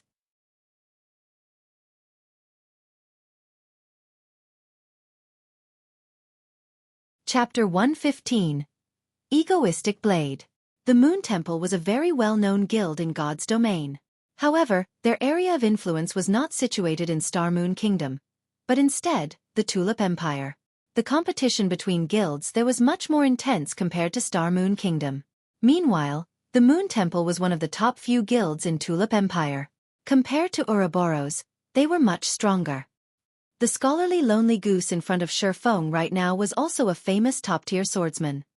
It would be advantageous to Xueqi if he befriended such a person. Hello, Xueqi nodded his head, giving others a taciturn feeling. Aside from Lonely Goose, several more players came up and introduced themselves to Xueqi. They all wished to befriend him. After all, an additional friend meant an additional path they could have in the future. It was especially true for the top-tier experts that could arrive at Blackwing City. As to whether they would become enemies in the future, the possibility of such a situation happening was low. As for the reason to such a conclusion, up till now, the group of them had yet to see a top-tier expert belonging to the same country as them in Blackwing City. Also, every country was very far apart from each other, and countries coming in touch with each other would be a matter in the far future. On the other hand, if they could become friends and have a cooperative relationship, then it would be beneficial to both sides. This was also one of the hidden benefits of Blackwing City. The bearded man swept a glance at Xueqi, discovering that Xueqi's level was actually the same as his own. Being able to reach level 7 was an achievement of which he was extremely proud. However, now that he realized he was the same level as an independent player, he immediately felt a sense of provocation. In addition to the other players trying to befriend Xueqi, the bearded man snorted, "Humph, he's just an independent player. What is the point in trying to curry favor with him?" With the bearded man's words, the entire atmosphere in the auction house became tense. Playing the part of the friendly guy, Lonely Goose said with a smile, "Brother Egoistic Blade, not everyone can easily come to Blackwing City. Is there a need for such a cold treatment? If we can all get along with each other, it would be a great benefit for all of us in the future." Help! Just based on the luck of an independent player, how would he be able to mutually cooperate with us? How can he be of any help to us? The disdain in the bearded man's words kept on growing. The man then flaunted the guild emblem on his chest, the words "Bloodthirsty War God" written on the emblem. The emblem was silver in color, signifying that the bearded man was at the rank of an elder within the guild. Bloodthirsty War God was one of the top 3 first-rate guilds in Black Dragon Empire. Bloodthirsty War God was a long-established guild, its lengthy history tracing back at least 60 years ago. At that time, not even Xueqi's parents had been born yet. Looking at Egoistic Blade behaving so, even Lonely Goose felt helpless about it. He then looked at Xueqi, apologizing, "Truly sorry. Brother Egoistic Blade doesn't usually behave this way. Maybe he is in a bad mood today." This should be Brother Black Flame's first time coming to the Blackwing auction house, right? You've come at a good time. Today just happens to be a day where the Blackwing auction house is holding an auction. However, if you wish to participate in the auction, you need to purchase a Blackwing insignia that costs 2 gold coins. You will only be allowed entry if you possess the Blackwing insignia. Furthermore, the players who possess the Blackwing insignia can bring along 2 more players with them. How about Brother Black Flame let me bring you into the auction? You could save a big expenditure that way. As Xueqi was about to voice his rejection, Egoistic Blade sneered, "A beggar that can't even afford a Blackwing insignia, what right do you have to come along with us?" "I only have one thing to say. I don't wish to be together with this little bastard. If you all wish to form an alliance, it's either me or him. You guys make your choice. Either he goes, or I go." Egoistic Blade had the bloodthirsty war god serving as his background, while Xueqi had nothing he could rely on. Egoistic Blade was extremely confident that Lonely Goose and the others would choose him without even the need to think. Only when the strong cooperate with each other, would they be able to bring out the greatest benefits. If they were to cooperate with an independent player, who could guarantee that, after this person's entry ticket to Blackwing City had been used up, he would still be able to return to Blackwing City. Meanwhile, Egoistic Blade had a first-rate guild supporting him. It would be tens of thousands of times easier for him to obtain another pass to Blackwing City when compared to a mere independent player. If Xueqi did not even possess the ability to frequently visit Blackwing City, how would he be able to guarantee a mutual cooperation? "Brother Egoistic Blade, must you do so?" Lonely Goose and the others could not help but have a headache as they tried to mediate the situation. They only wished to mutually profit from each other. Yet, Egoistic Blade had created such a situation and had even spoken such words. If they chose to accept Xueqi into their group, then Egoistic Blade would definitely feel humiliated. However, if they accepted Egoistic Blade, then Xueqi would naturally leave feeling angry and as though he had been crossed. On one side, it was a first-rate guild. On the other, it was an independent player. The situation left everyone in a state of distress. What are you all hesitating about? Is it such a hard decision to make? I have the bloodthirsty war god backing me. The information and resources I have at my disposal far exceed what any of you can imagine. If you all do not wish to cooperate, then I can simply look for some other guilds to cooperate with. No matter what, I don't wish to see an independent player within our alliance group. Egoistic Blade looked at Lonely Goose and the others, saying in an extremely displeased manner. Xueqi watched Egoistic Blade's extremely stubborn behavior as if the world revolved solely around him alone. The man was even using the influence of his background in order to chase Xueqi out of the group. Although Lonely Goose and the others had clearly come up to Xueqi on their own accord, they now showed signs of hesitation. Seeing this situation, Xueqi sneered, "Since I'm just an independent player, I won't trouble you any longer, brother Lonely Goose. People who walk different paths cannot make plans together. Let us go our separate ways from now on." Finished saying so, Xueqi walked towards the entrance of the auction house. Looking at Xueqi walking away in a huff, Lonely Snow and the others could do nothing but drop the subject. After all, Xueqi was but an independent player. Although he was an expert, he would not be able to bring them much benefit. Humph, a mere independent player wishes to have the same standing as us? Don't even dream about it, Egoistic Blade jeered. After some time, the gates to the auction house opened, allowing the masses entry into the building. When Egoistic Blade and the others walked to the entrance. "I'm sorry, sir, but you are not allowed to enter." A knight blocked Egoistic Blade and the others. "Lord Knight, all of us possesses the Blackwing insignia." Lonely Goose pointed towards the insignia on his chest, saying, "The auction held today is the VIP auction. Commoners are not allowed entry. The normal auction will only be held next week, so please come back again at that time," the knight explained. Egoistic Blade then pointed at Xueqi, who was currently walking into the auction house moodily saying, "Lord Knight, then what right does that person have to enter? He doesn't even have a Blackwing insignia on him. It won't be good if you do something like that, right?" The knight became extremely displeased by Egoistic Blade's attitude. However, he still looked along the direction Egoistic Blade pointed to, discovering the Lord Demon Hunter, Xueqi. The knight then swept his gaze at Egoistic Blade and the others, saying in disdain, "Just based on you commoners, you all wish to have the same standing as the Lord Demon Hunter. Be smart and get lost quickly.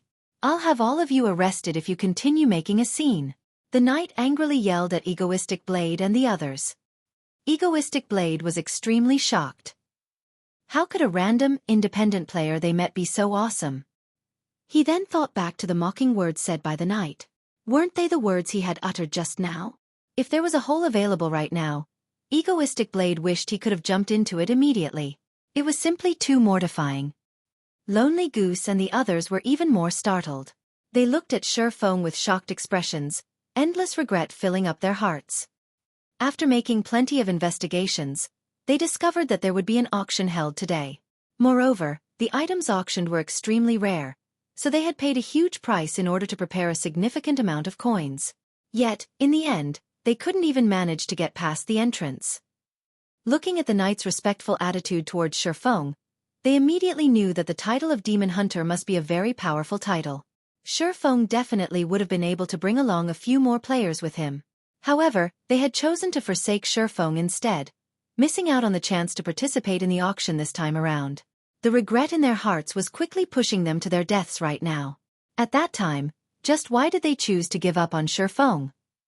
Lonely Goose and the others then thought of Egoistic Blade, the main perpetrator of this disaster. If it weren't for Egoistic Blade, such an incident would not have happened. Immediately, everyone turned to look at Egoistic Blade in rage and bitterness.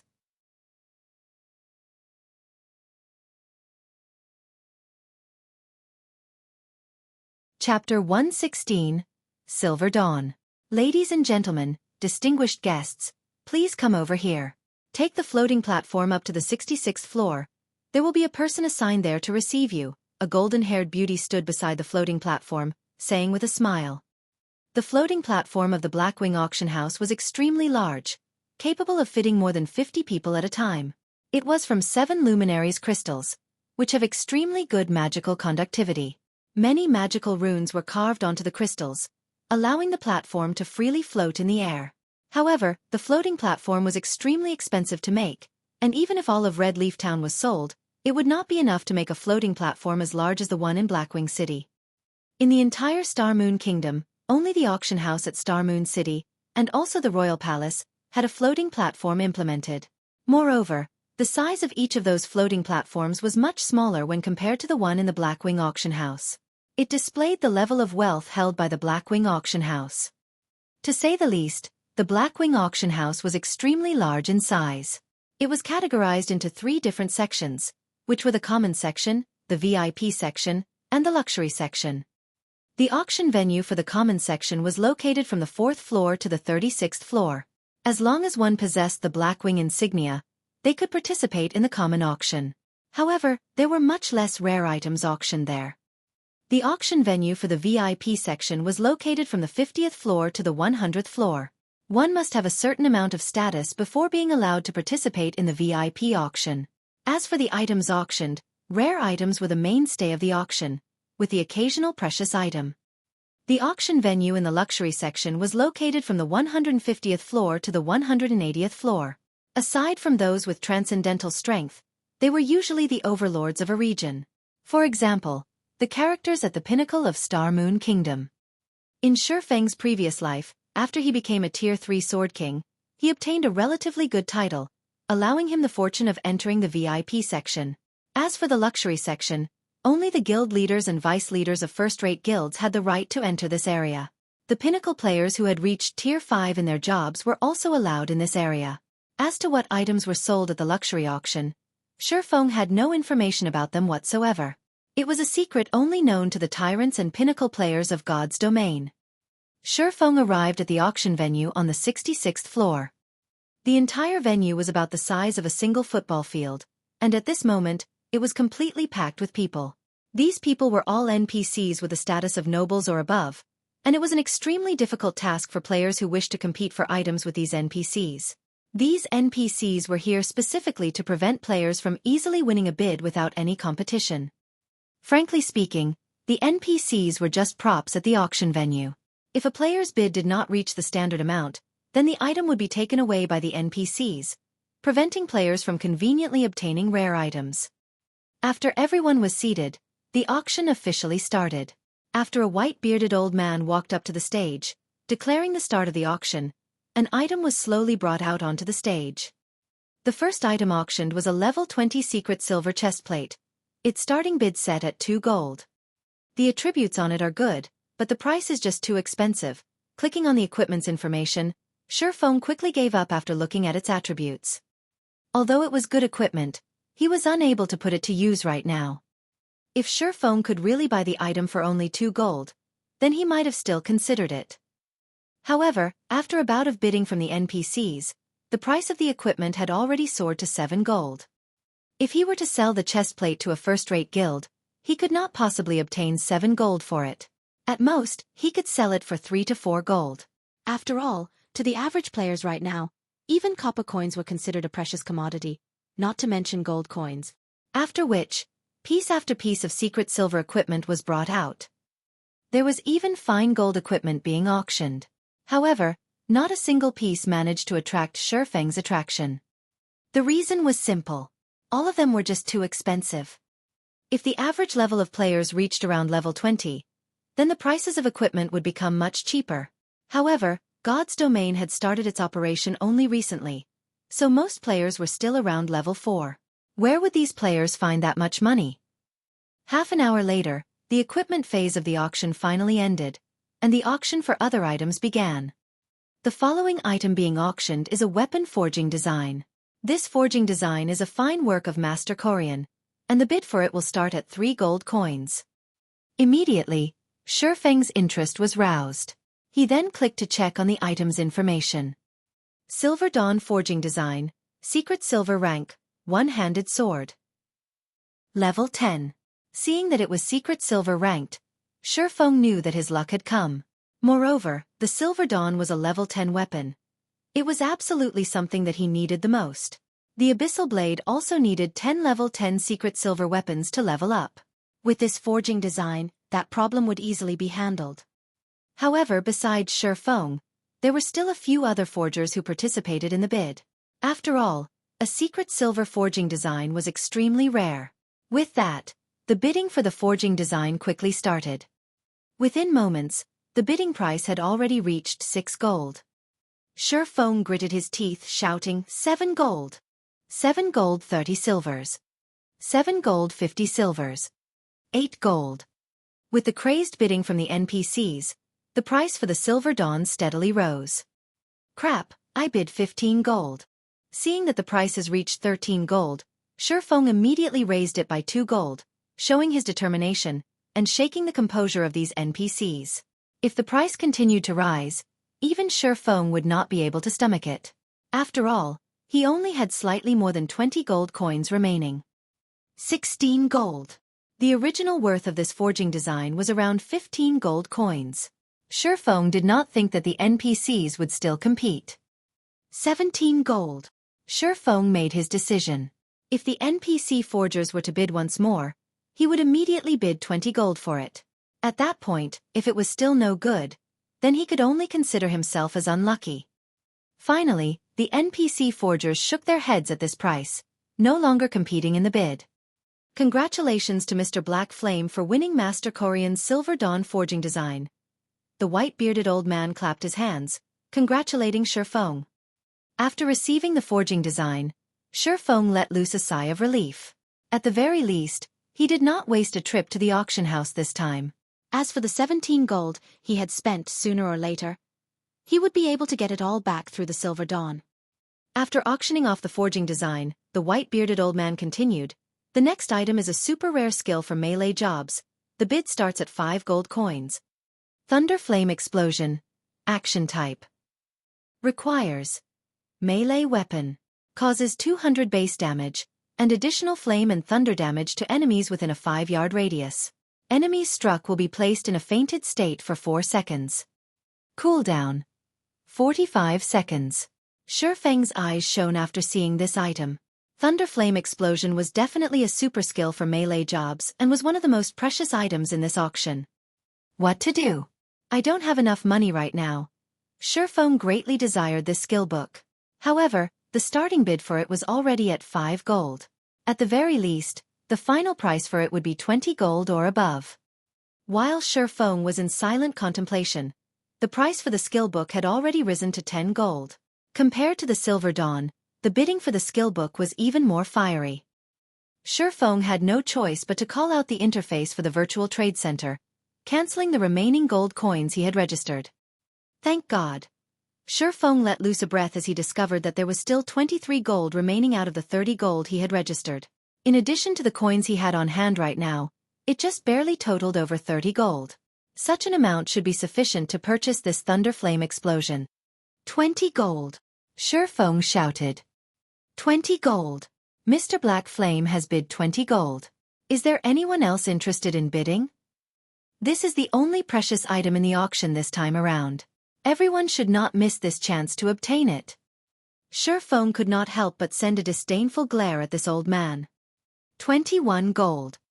Since it is a precious item, then it definitely won't be anything simple. I bid 24 gold, a Tier 2 swordsman pleasingly said.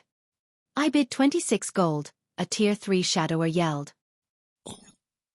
The majority of the NPCs present in this auction consisted of melee jobs. Hence, the competition for the skill book was extraordinarily intense. Moreover, the higher-tiered NPCs were all filthy rich. Just by doing a simple quest, they would be able to obtain compensation of several gold coins, so their rate of income was extremely quick. If Xueqi did not earn a lot previously, he stood absolutely no chance at competing with these high-tiered NPCs. Looking at these high-tiered NPCs, he found each one of them was more powerful than the other. There was even a Tier 4 NPC placing a bid for the skill book.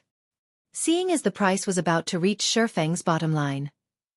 30 gold. Xueqi placed his final bid. He would either succeed or die trying.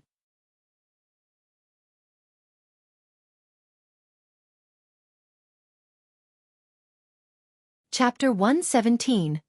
Aqua rose. With Xueqi's bid of 30 gold coins, the price of the skill book was greatly increased. A few Tier 2 NPCs shook their heads at this sight, giving up the bid, one after another. Although this skill book was good, its price was simply too high. Just as Xueqi was about to relax. 35 gold. A resonant voice resounded throughout the entire auction venue. Xueqi turned his head to look at the source of the voice, nearly cursing out loud as he found the voice's originator. The person who yelled out the bid was actually not an NPC with a melee job, but a Tier 4 female wizard. Magicians were always the richest individuals in God's domain. To a Tier 4 wizard, they only need carry out a single magical research to earn 30 to 50 gold coins. How unfortunate. Xueqi shook his head, no longer competing for the skill book. He only had slightly over 30 gold coins. He couldn't compete for it even if he wanted to. If he had known this skill book would be sold, then he would not have chosen to sell his gold coins for credits. Although Xueqi had retired from the bidding competition, the other Tier 4 melee job NPCs were still fervently competing over it. The price of the Thunderflame explosion had already risen to 45 gold at this point. Aside from the equipment that were over level 100, none of the items auctioned so far could beat this price. 45 gold going once. 45 gold going twice. At this moment, the sound of a notification from the system arrived. System. The Glimmer chestplate forging design you have placed on auction has been sold. After deducting the processing fees, a total of 2 gold 31 silver have been added to your bag space. System. The Glimmer chestplate forging design you have placed on auction has been sold. After deducting the processing fees, a total of 2 gold 44 silver have been added to your bag space. System. The Glimmer chestplate forging design you have placed on auction has been sold. After deducting the processing fees, a total of 2 gold 27 silver have been added to your bag space. A series of notifications arrived, numbering at least 20. Xueqi was immediately shocked when he heard these notifications arriving. He did not understand what had actually happened. During the time he had been in Blackwing City, there were actually so many players who had bought the Glimmer chestplate forging design that in just a moment, his wallet had greatly expanded. Since Xueqi's wallet was bulging now as he yelled out without hesitation, 46 gold. 45 gold going thrice. This gentleman has bid 46 gold. Are there any higher bids? 49 gold. The Tier 4 female wizard knit her brows slightly. Xueqi was now extremely confident. If the female wizard truly wished to buy the skill book, then he would definitely lose the bid. However, the value of this skill book was certainly not that great to this lady. Xueqi did not believe that she would spend such a large amount of money just to buy it. 55 gold. Xueqi decided to be decisive instead of waiting for the price to slowly rise. For just a skill book, 55 gold coins was definitely an astronomical price. The female wizard was no fool herself, so she immediately gave up on winning the bid. Seeing Xueqi bidding with such a high price, the other NPCs looked at Xueqi like they saw a fool. Even if they were to hire a Tier 3 or Tier 4 job-related tutor to teach them a skill, the fees would not exceed 1 or 2 dozen gold coins. Moreover, the skills they could learn were much better than the Thunderflame explosion. Now, Xueqi was actually spending 55 gold coins to learn such a skill. He was no different than a fool for doing so. However, NPCs would not be able to understand the world of players. In the initial stages of the game, the prowess of a skill could greatly change the overall strength of a player. It was especially true for a super rare skill like Thunderflame Explosion, which was an AoE skill that carried along a fainting effect. It would bring endless benefits to Xueqi in the future. Even if he had to spend 100 gold coins for the skill, it would still be worth it. Without any more NPCs joining the bid, the white-bearded old man finally slammed the hammer. Congratulations to Mr. Black Flame for winning the Thunderflame Explosion. Xueqi joyfully handed over the 55 gold coins, receiving the Thunderflame Explosion skill book in return. He then immediately learned the skill. Thunderflame Explosion was a godly skill for grinding monsters and PK in the early stages of the game. With the skill in hand, Xueqi had thought of several more ways to grind monsters. Following this, the auction went on for another hour or so before ending. However, none of the items that appeared were the ones Xueqi needed right now. Moreover, every one of those items was auctioned off at prices of over 100 gold. The final item to appear was even an epic ranked item. Many Tier 4 NPCs madly bid for the item, with the final bid priced at over 5,000 gold. Xueqi could only observe the bidding process at that time, unable to join in on the actual fun. After the auction ended, Xueqi walked out the entrance of the auction hall, satisfied. He wanted to return to Red Leaf Town immediately to find out what had actually happened there. Just why did the number of players who purchased the Glimmer chestplate forging design increase so much? If there was still money that could be earned from the Glimmer chestplate forging design, Then he would immediately create another batch. He would earn as much money from it as possible, alleviating the emptiness of his wallet in the process. Xueqi was originally considered a very wealthy person within the region of White River City. However, after making a trip to Blackwing City, he had suddenly discovered that he was actually just a poor bastard. Just as Xueqi was about to leave Blackwing City, a hurried shout came from behind. "Brother Black Flame, please hold on." Xueqi turned his head around, discovering Lonely Goose and the other players from before. Amongst the bunch, there was also Egoistic Blade, the person who had eagerly tried to chase him away. "What?" Xueqi indifferently asked. Although Xueqi could understand the reason behind Lonely Goose's exclusion of him just now, understanding only remained as understanding. After all, who would have any pleasant feelings with being chased away just after being invited? Hearing Xueqi's indifferent tone, Lonely Goose helplessly smiled, saying, "Brother Black Flame, I apologize for the incident just now. It was all a misunderstanding. I wonder if we can still have a chat?" "Brother Lonely Goose, I've already said before, people who walk different paths cannot make plans together." How would Xueqi not know what the thoughts Lonely Goose and the others were? Before, these players were able to discard him because of profit. Now that they had found out he could enter the auction house, they all came running back. Regarding the behavior of Lonely Goose and the others, he felt only disgust for it. Forget cooperation, who knows when they would sell him out for profit once more. Seeing that Xueqi had turned around to leave, Egoistic Blade furiously shouted, "Don't simply throw away this chance we've given you. The influence that first-rate guilds like us possess far exceeds what you can imagine. By aiding us, you will be able to receive a generous return of at least 5 gold coins. That's enough for you to become the richest person in a town. Others won't ever get a chance like this, so you best think it through clearly. After some more time passes, your title will be of little value. This is definitely your one chance to make a lot of money." To any independent player, being able to become the richest person in a town was definitely just a pipe dream. Achieving such a feat meant that a player had to have more than 3 to 4 gold coins in their pockets. To a town that was still using copper coins as the main medium of trade, this was definitely an astronomical sum. "Richest in town?" Xueqi could not help but laugh, saying, "This is truly an attractive remuneration. Unfortunately, I'm not interested in it." What a joke. Before he had come to Blackwing City, he was already the richest person in the city. He did not lack in that amount of money at all. "May I know if you are Mr. Black Flame?" At this time, a beautiful female player walked over, asking. The girl looked to be between the ages of 21 and 22. Her appearance extremely beautiful, and her body garbed in a gorgeous purple robe.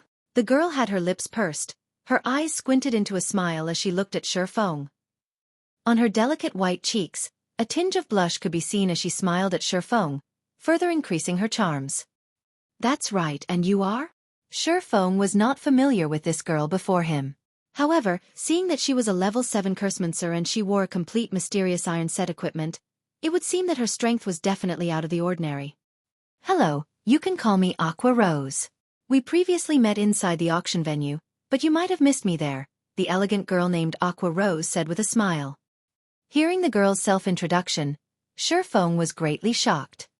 One of the top 10 ranking cursemancers in God's domain, the Tier 6 curse god, Aqua Rose. Xueqi was actually able to meet her at this place. In Xueqi's previous life, Aqua Rose's fame was much greater than the cleric god, Violet Cloud. "And were you at the auction just now?" Xueqi was startled. It should be known that, in order to enter the VIP section's auction venue, one required a certain amount of status. Xueqi was only fortunate to have obtained the Demon Hunter title after doing the first phase of an epic quest. "I naturally can't compare to Mr. Black Flame. I was only in there to take a look, unlike you, Mr. Black Flame, spending 55 gold just to buy a single skill book," Aqua Rose sighed, saying, "Hence, I am representing Twilight Echo to seek cooperation with you. I wonder if Mr. Black Flame would be interested in this?" Twilight Echo was a grandly reputed guild in the virtual gaming world, a titanic existence. Meanwhile, Aqua Rose was one of the more famous elders of Twilight Echo, and her position was extremely high within the guild. Her fame was no less than that of Gentle Snow, and she was an existence of which very few had not heard. Hearing the conversation between Aqua Rose and Xueqi, Egoistic Blade and the others were extremely shaken, their tongues tied up as they dumbly stared. Originally, they had thought of Xueqi as a mere independent player. So, how much money would a player like that possess? If they were to give him 5 gold coins, he would definitely be deeply grateful to them. Yet, from Aqua Rose's words, Xueqi had actually spent 55 gold just to buy a single skill book. Even if they added up all the money they possessed, such an amount was still more than double theirs. Just who was this Xueqi actually?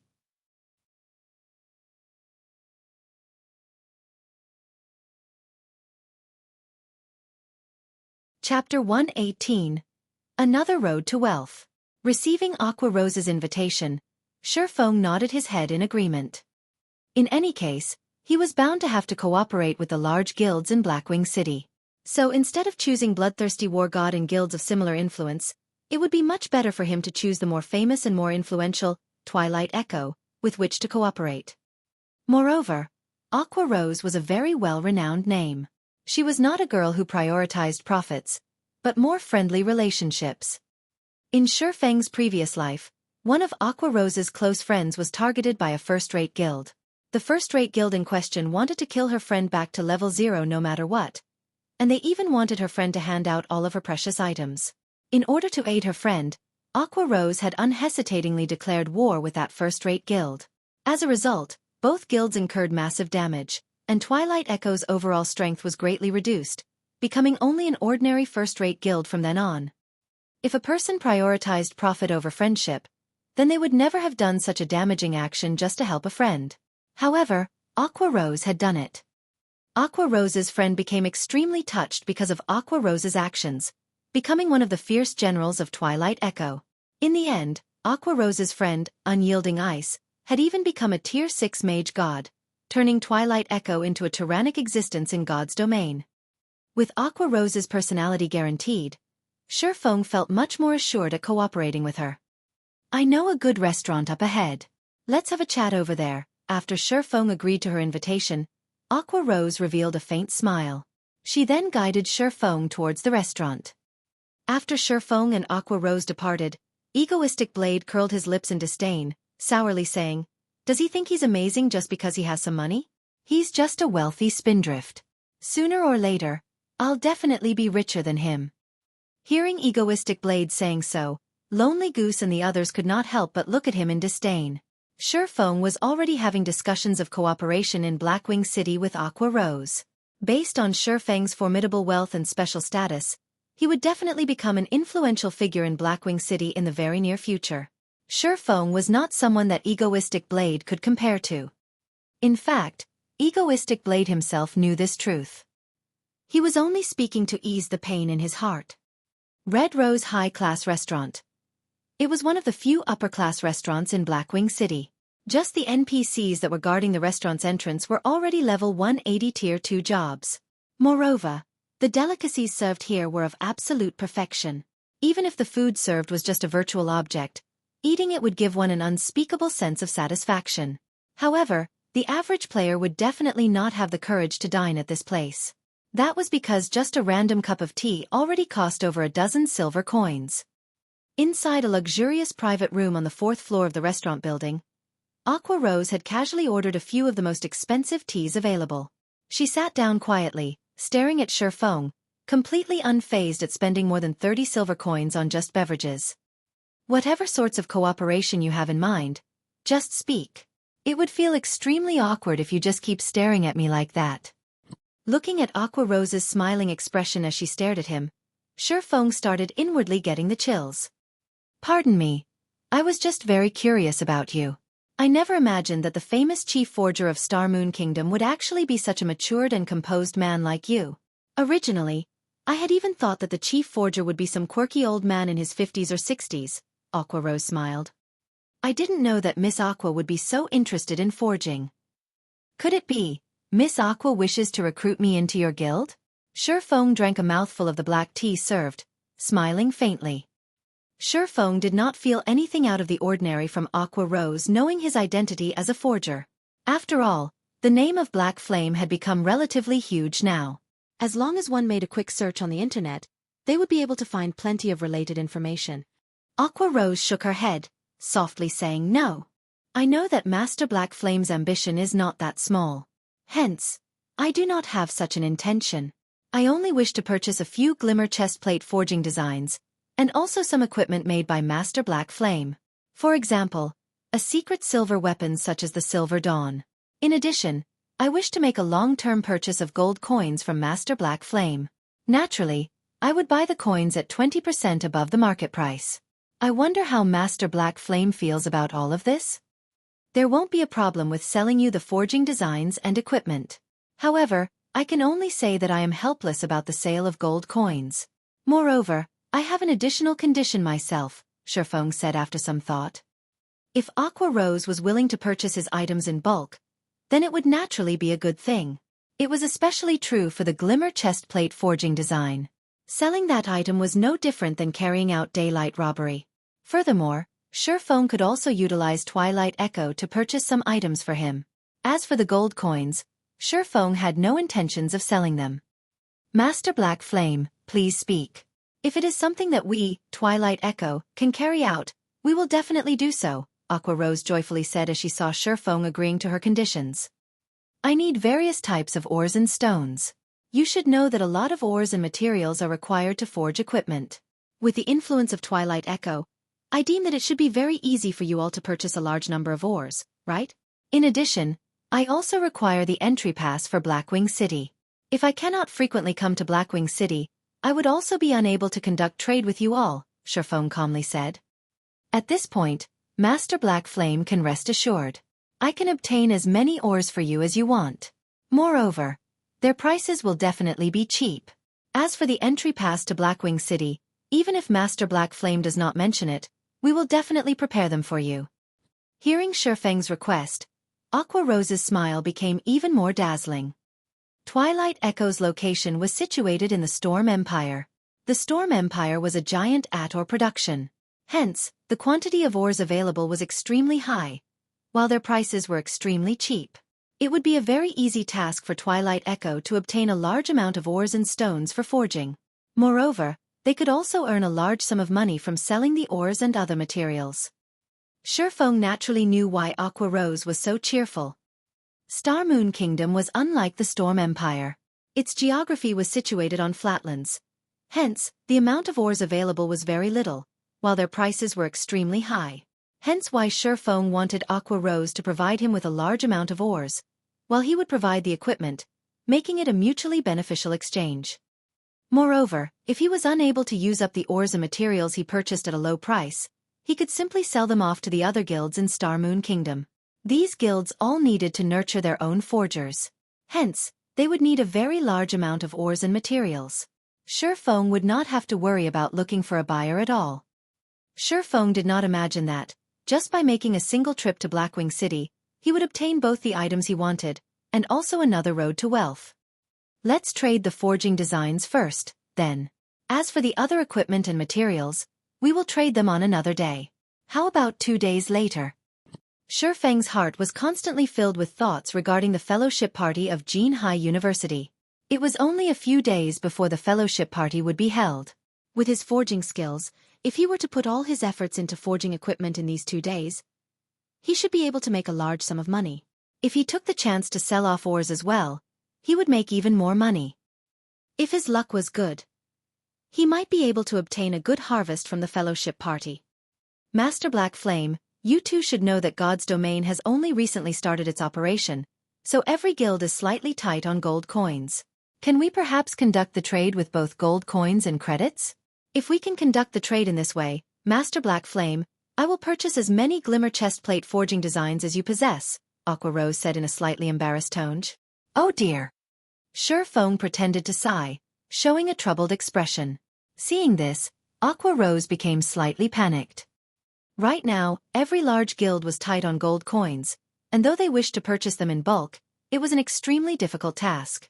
After all, God's domain only acknowledged coins, not credits. Moreover, the officials of God's domain had also declared that they would not activate the mechanics of exchanging credits to gold coins. Instead, they only conducted the exchange of gold coins to credits. Regarding the selling price of the glimmer chestplate forging designs, Aqua Rose had previously conducted an investigation. Each forging design was sold at around 3 gold coins. If she was to use only gold coins to conduct the exchange, she would at most be able to buy 4 to 5 pieces. However, after purchasing them, the gold coins spent would greatly affect the development of her guild. Yet, looking at Xueqi's appearance, he did not seem to be very lacking in credits. If she had to trade in only gold coins, then she would truly be left helpless.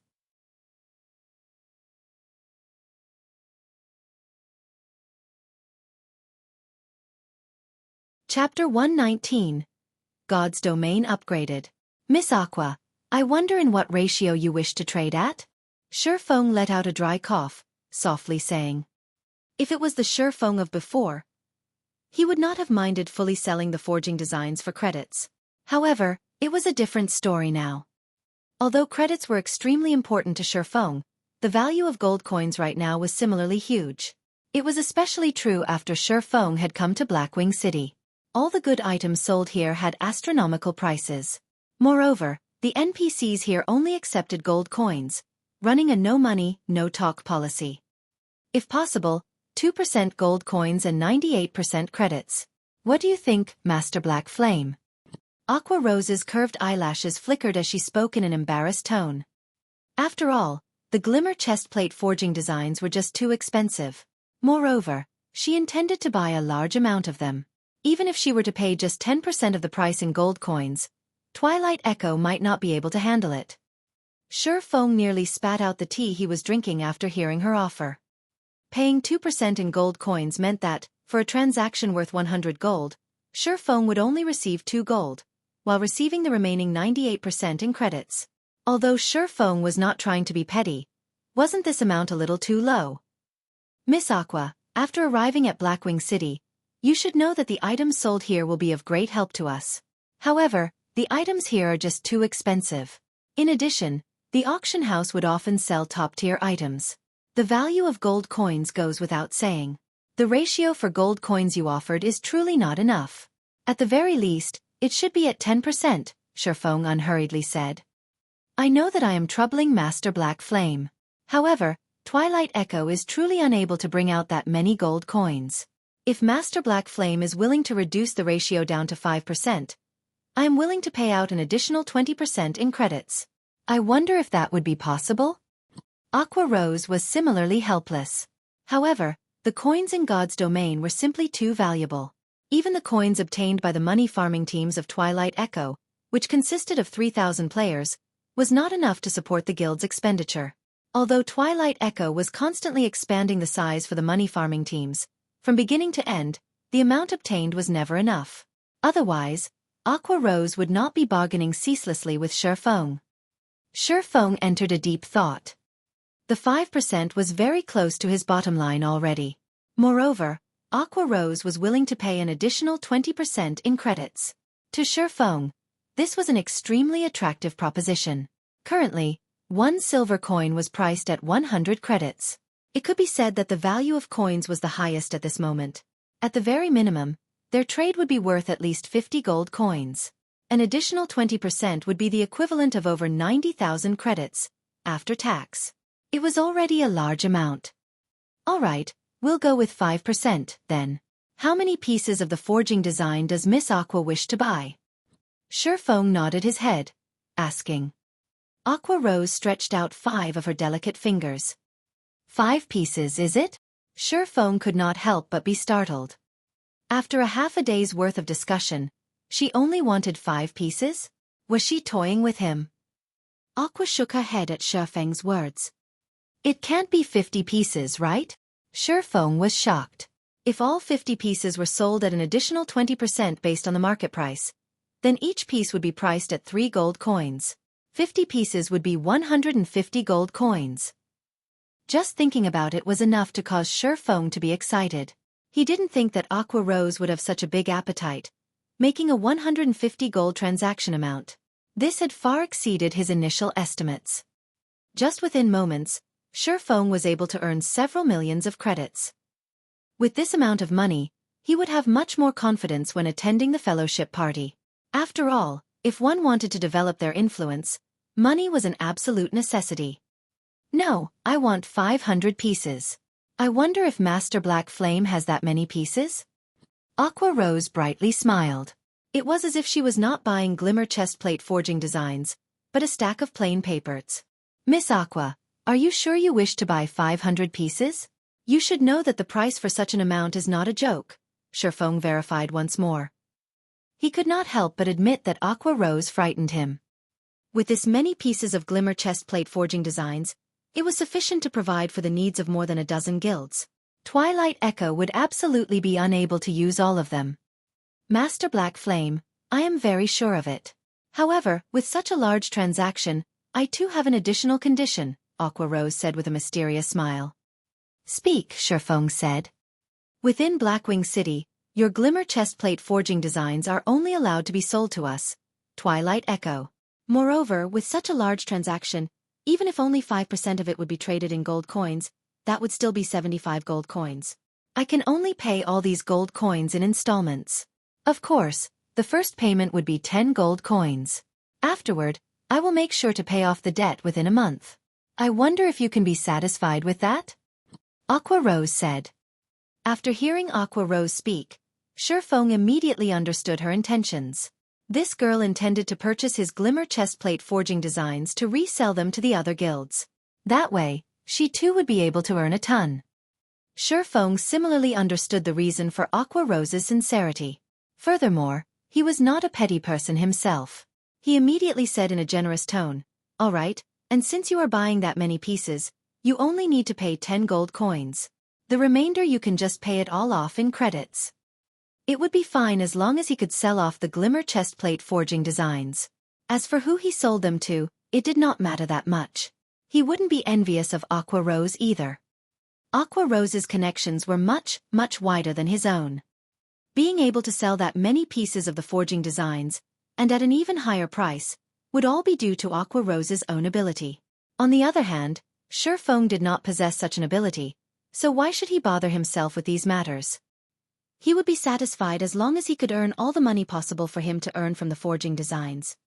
Following which, Xueqi searched for a lounge, spending more than 2 hours in it to make over 600 pieces of glimmer chestplate forging designs. Yet, even after making so many of them, his cost did not even exceed 2 silver coins. This way of earning money was literally quicker than robbing an NPC bank. Xueqi passed 500 pieces of the forging designs to Aqua Rose, receiving 10 gold coins in return.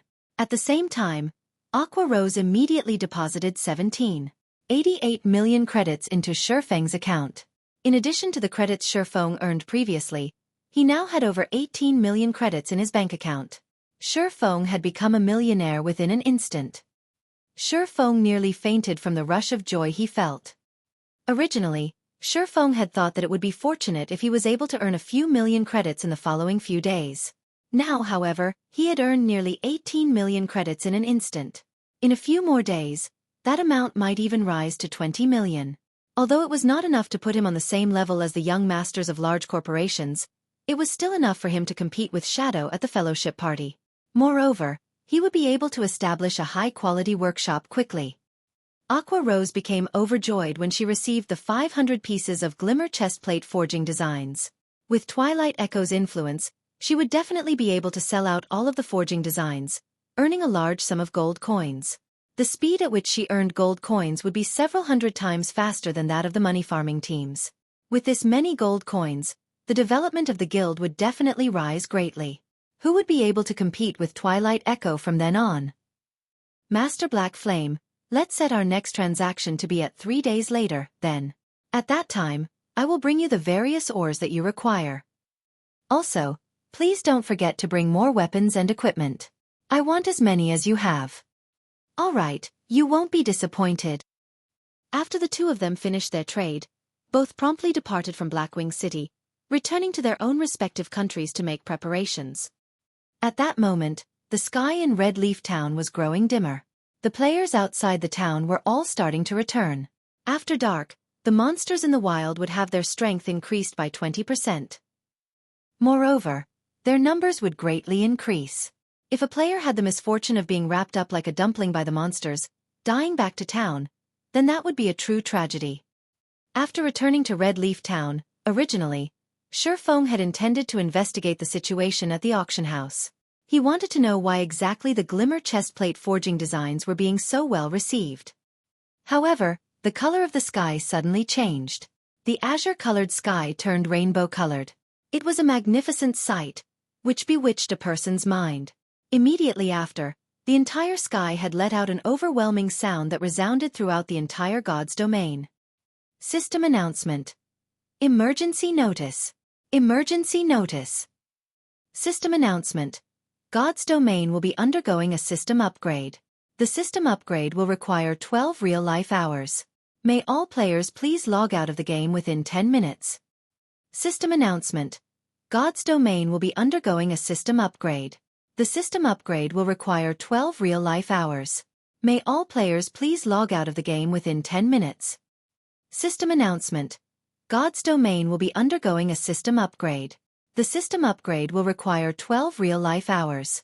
May all players please log out of the game within 10 minutes. A series of 4 consecutive system announcements resounded throughout the entirety of God's domain.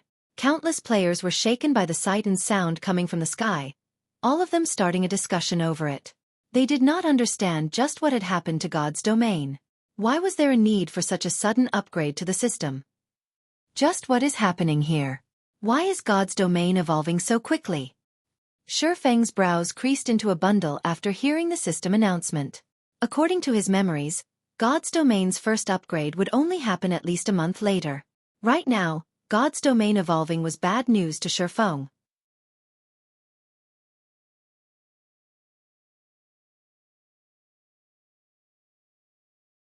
Chapter 120. Evolution. Once the system announcement ended, every single player began looking for a safe location, preparing to log out of the game. Although many players held resentment towards the system upgrade, God's domain was quickly entering nighttime. Even if they stayed in the game, they would not be able to do much. The only things they could do were to trade off the day's harvest or chat with their companions, enjoying their time. Xueqi took this chance to immediately run towards the auction house of Red Leaf Town, clearing out items such ore, herbs, and various other materials. As long as they were rare materials, Xueqi bought them all. After purchasing all the items he could and filling his bag up completely, Xueqi ran towards the bank, intending to return to the auction house once more to do more shopping. Unfortunately, the system notified him that he only had 3 minutes remaining to log out. He would not have enough time to make a return trip from the bank. Ha! I only managed to buy this many. Xueqi looked at the time, releasing a helpless sigh. Fortunately, he had obtained quite a number of gold coins from the trade just now, allowing him to purchase materials worth more than a dozen gold coins. Soon after, Xueqi headed to the hotel, preparing to log out. On his way, he met many players who were uncontrollably excited over the system upgrade that was to come. They all started a discussion amongst themselves, anticipating the benefits that would come with this system upgrade. Xueqi only wanted to chuckle at them due to their anticipation. Without a doubt, there would be benefits from the evolution of God's domain. However, many would be unexpected. After arriving at the hotel, Xueqi paid a fee of 10 coppers to rest for a day. Meanwhile, the other players noticed Xueqi was extravagantly spending 10 copper coins to rent a room. They could only obtain such an amount after putting their all into grinding monsters for 5 to 6 hours. Such spending was simply too wasteful. However, when they saw that Xueqi had already reached level 7, none of them dared comment on his actions. A level 7 player was definitely a character at the apex of Red Leaf Town. If they accidentally provoked Xueqi, it would not be an impossible matter for them to die back to level 0. After all, these sorts of incidents often occurred in Red Leaf Town. These players could only inwardly look at Xueqi in disdain. One could be quite capricious when one was rich. Xueqi only minded himself as he entered one of the guest rooms, paying no heed to those other players. He would not bother explaining to those players the reason why he chose to rent a room and not just log out of the game from a random location. As the morning sun rose, Xueqi got up from his bed, removing the advanced gaming helmet from his head. It was 8 o'clock in the morning, just in time to start his usual morning training. At that moment, Xueqi's phone rang, the caller ID showing it was Blackwing calling him.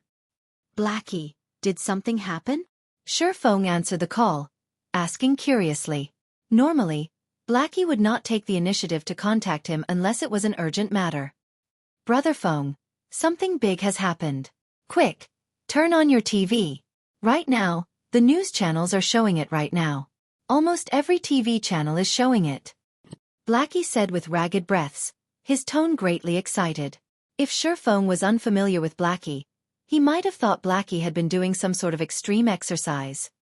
Xueqi turned on the old and small TV in his broken-down apartment. He then switched the channels, discovering that every TV channel was interrupted by the same news report. Today at 5 a.m., the top 1,000 largest global corporations all announced their decision to invest in God's domain. They wish to improve the development of the virtual economy further. At the same time, each of these corporations will all be establishing their own God's domain workshops. As for the latest report on God's domain, according to official statistics, all the vendors selling the God's domain virtual gaming helmets were flooded with customers within the short 3 hours since the announcement. This is all due to the corporations across the globe investing in the game.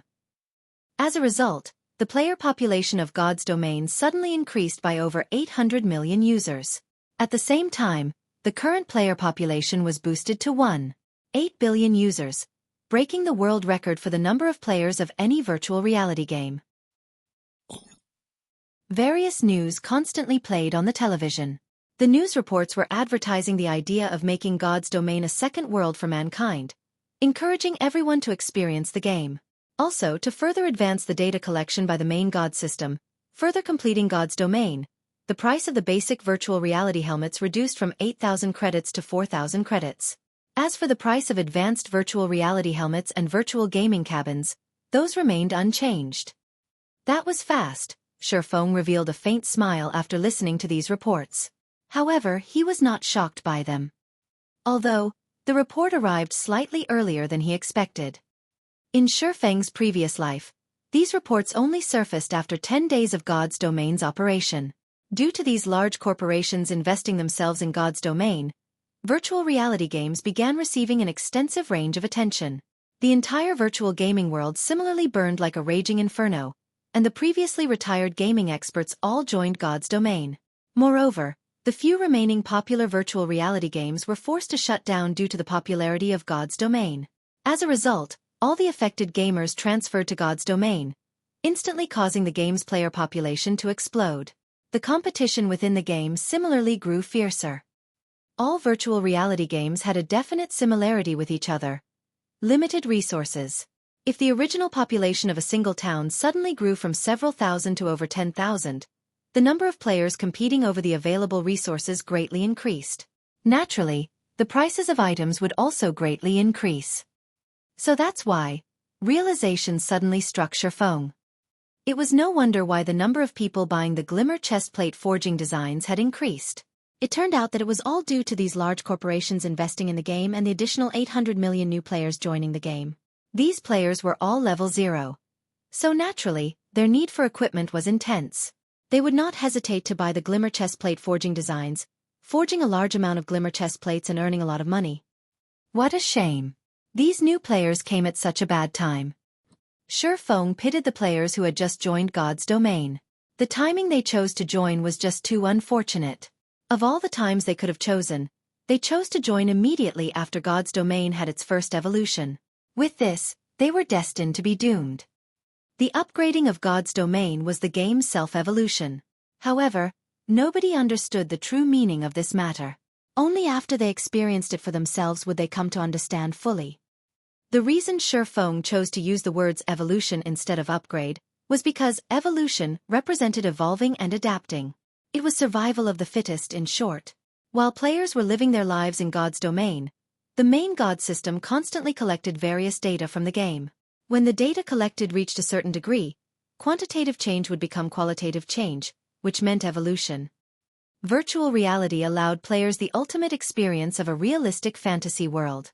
However, the process of turning something virtual into reality was just incredibly difficult. Moreover, God's domain was an extremely realistic world in which magic and superhumans existed. Hence why the existence of the main God system. The system's purpose was to turn God's domain into an even more realistic world, constantly perfecting and evolving God's domain. Xueqi felt the main perpetrator for hastening the evolution should be himself.